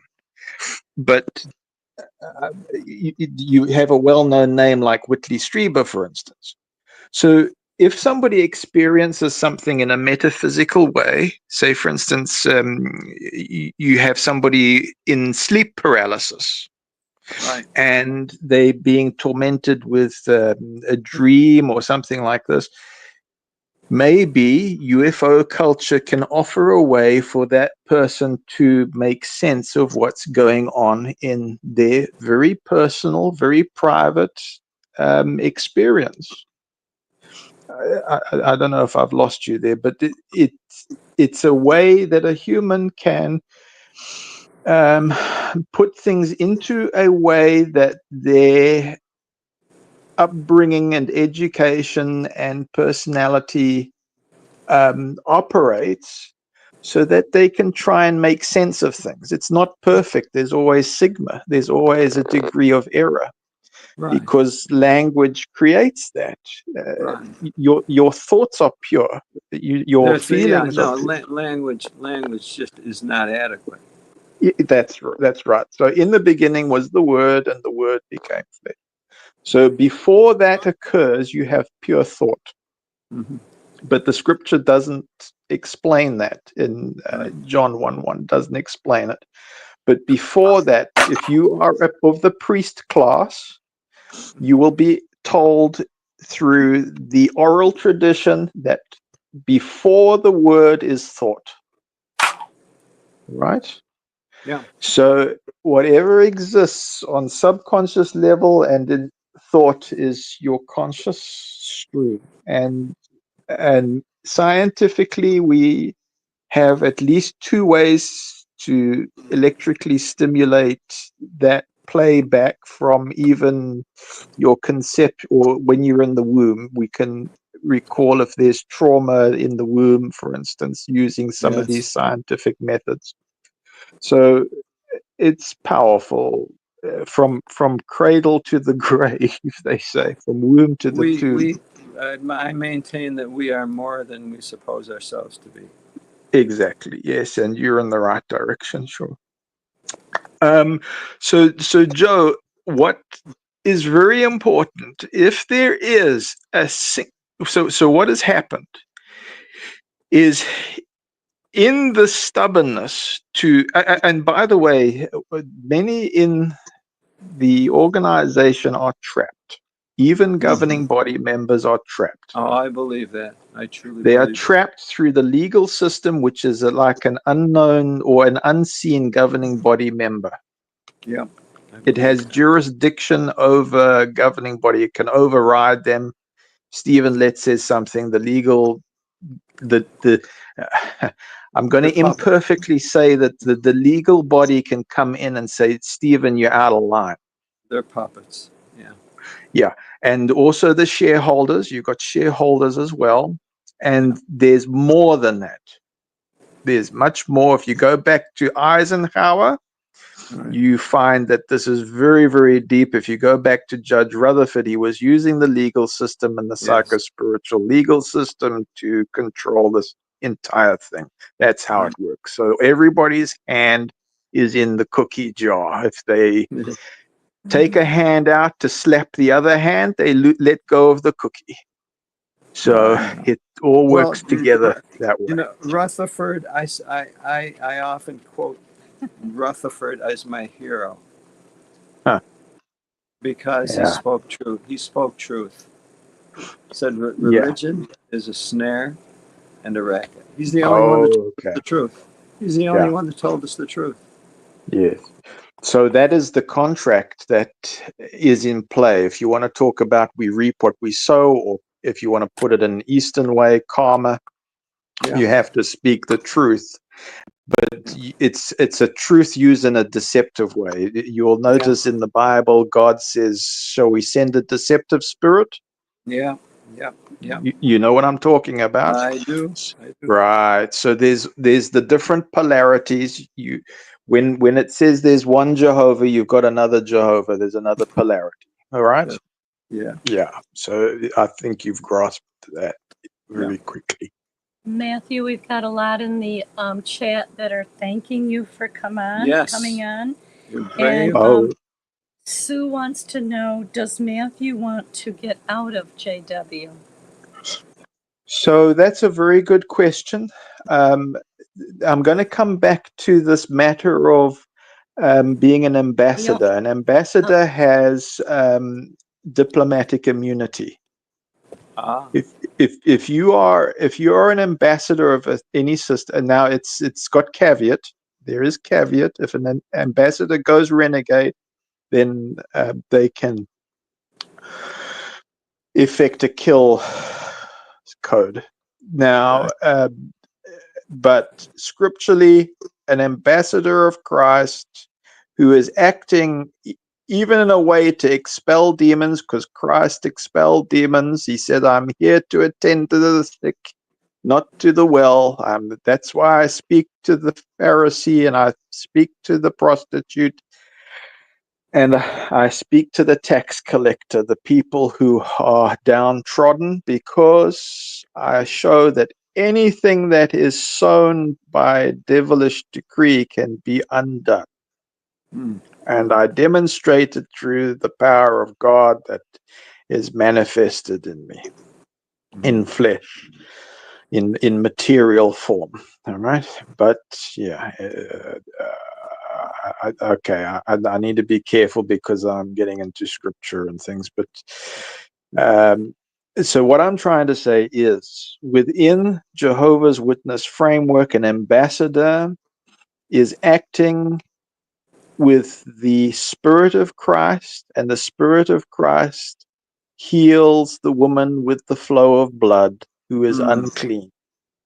So if you are of the genuine anointed, and we can put you through polygraph, and we can put you through psychometric evaluation like the PQR, personal qualifications report was designed, but there's more than one personal qualifications report. There's different layers to it, which can go to regions and countries and global or planetary control. You must pass those psychometric evaluations to show that you must believe your own voice. Now, Joe, you'll remember the Blue Worship book. Yes. In there it says, I Yes. make a Yes. covenant with you for a kingdom. Right. It's in the heading. Tell me, Joe, when you were a fully functional Jehovah's Witness, was that book provided by Jehovah as you understood it, as you comprehended it at the time? According to what we knew. According to what you knew, and in that state of mind and in that programming, then Jehovah was speaking to you. He said, I make a covenant with you for a kingdom. Did you accept that covenant? Interesting. He was asking you, because he communicates not through dreams anymore, because we cut that off. He communicates through the printed page, which is the word made manifest in flesh, in physical, material, printed form. And so in the very old days, you would receive the token. If you take a look at the finished mystery, and you will see that there is a token to the consecrated saints. Right. So that token is a circle. You are given the token, which is the seal to say, oh, yes, you are brought into the 144,000 or to the priestly class. And of course, we adjusted the doctrine over and over and over and over again as the figures changed, and we superseded 144,000. And it became complex, and we put in the 1935 cutoff date, and then Franz says, Frederick Franz says, any who come in at about 1980 are replacements. And then, of course, David Splain comes up and says, we have the crossover generation. I spent time with David and his wife when this was being formulated. So the way we found to get through that was the tribe of Benjamin and the tribe of Joseph. Because Matthew, they were the younger. We're bumping against the time constraint, Matthew. I'm sorry about that. No, please don't. I stand down. We could listen forever, and I do want to listen to you more. Okay, let me stand down, Fran and Joe. Thank you very much for the time, and please thank whoever's tuned in. I don't know how this works, but whoever's tuned in, thank whoever's put up with this. And thank you for coming. We'll go on your website, and then my email. You're very free to use it, but please be specific in your opening introduction, so I know who you are and what your motive what your motive is, because I need to also protect myself, please, to the extent possible. Thank you, Matthew. I understand, Matthew. Thank you so much, Shauna. And thank you for thank you for opening that up so quickly. Thank you. I stand. Thank you. Thank you, Matthew, very much. I'm just going to let Ruby take the floor here because we just have a schedule to keep. So, Ruby, are you there? Yes, hello everybody. We're gonna be watching Jaws tonight from 1987. Yeah. I love this movie. I have seen all of them. As I don't see no bootleg Jaws. This is Jaws, you know, like the Jaws. The real deal. Real Jaws. Yes, this is the one that used to scare me when I was like 5 years old. So we're gonna have a great night tonight. Join us on Discord. The link should be in the chat somewhere because I posted it there. So just click the link, and then I'm gonna start the movie in like 2 minutes. So I'll see you there. Thank you. Okay. Thank you, Ruby. Hey, Thanks, Ruby, Ruby. give it, Ruby. Just if you could give your children a hug for us. We love them. I will. I'll let them know. I think they're getting you know, a little obsessed with you guys. They're like, oh, who are you watching? Is that Joe and Fran? They're all up in my business now. And I'm like, hello. This is my thing. And I'm sorry we didn't get a chance to talk to Kevin and Marissa. We just wanted to say hi. Thank you for joining us. Oh, I did have them on stage so we could say a hi to them, but I see Yeah, they've left yeah, now. So, sorry. okay, well, sorry about that, Kevin and Marissa. Thanks for hanging out with us backstage anyways. Yes, we'll talk to you soon. Okay, so Thank I guess you all. that's a wrap then. You guys have had enough for tonight, have you? I think we have. We got another long day tomorrow. Okay, well, Joe, I'll Thank let you. you have the last words then. Make sure every one of us lives our life with love. Love. Good night. Have a great Good night. week. Good night, Annie. Good night, Shauna, Ruby, everyone that joined us, Matthew, Dallas, everyone. Thank you. Love you all. Good night.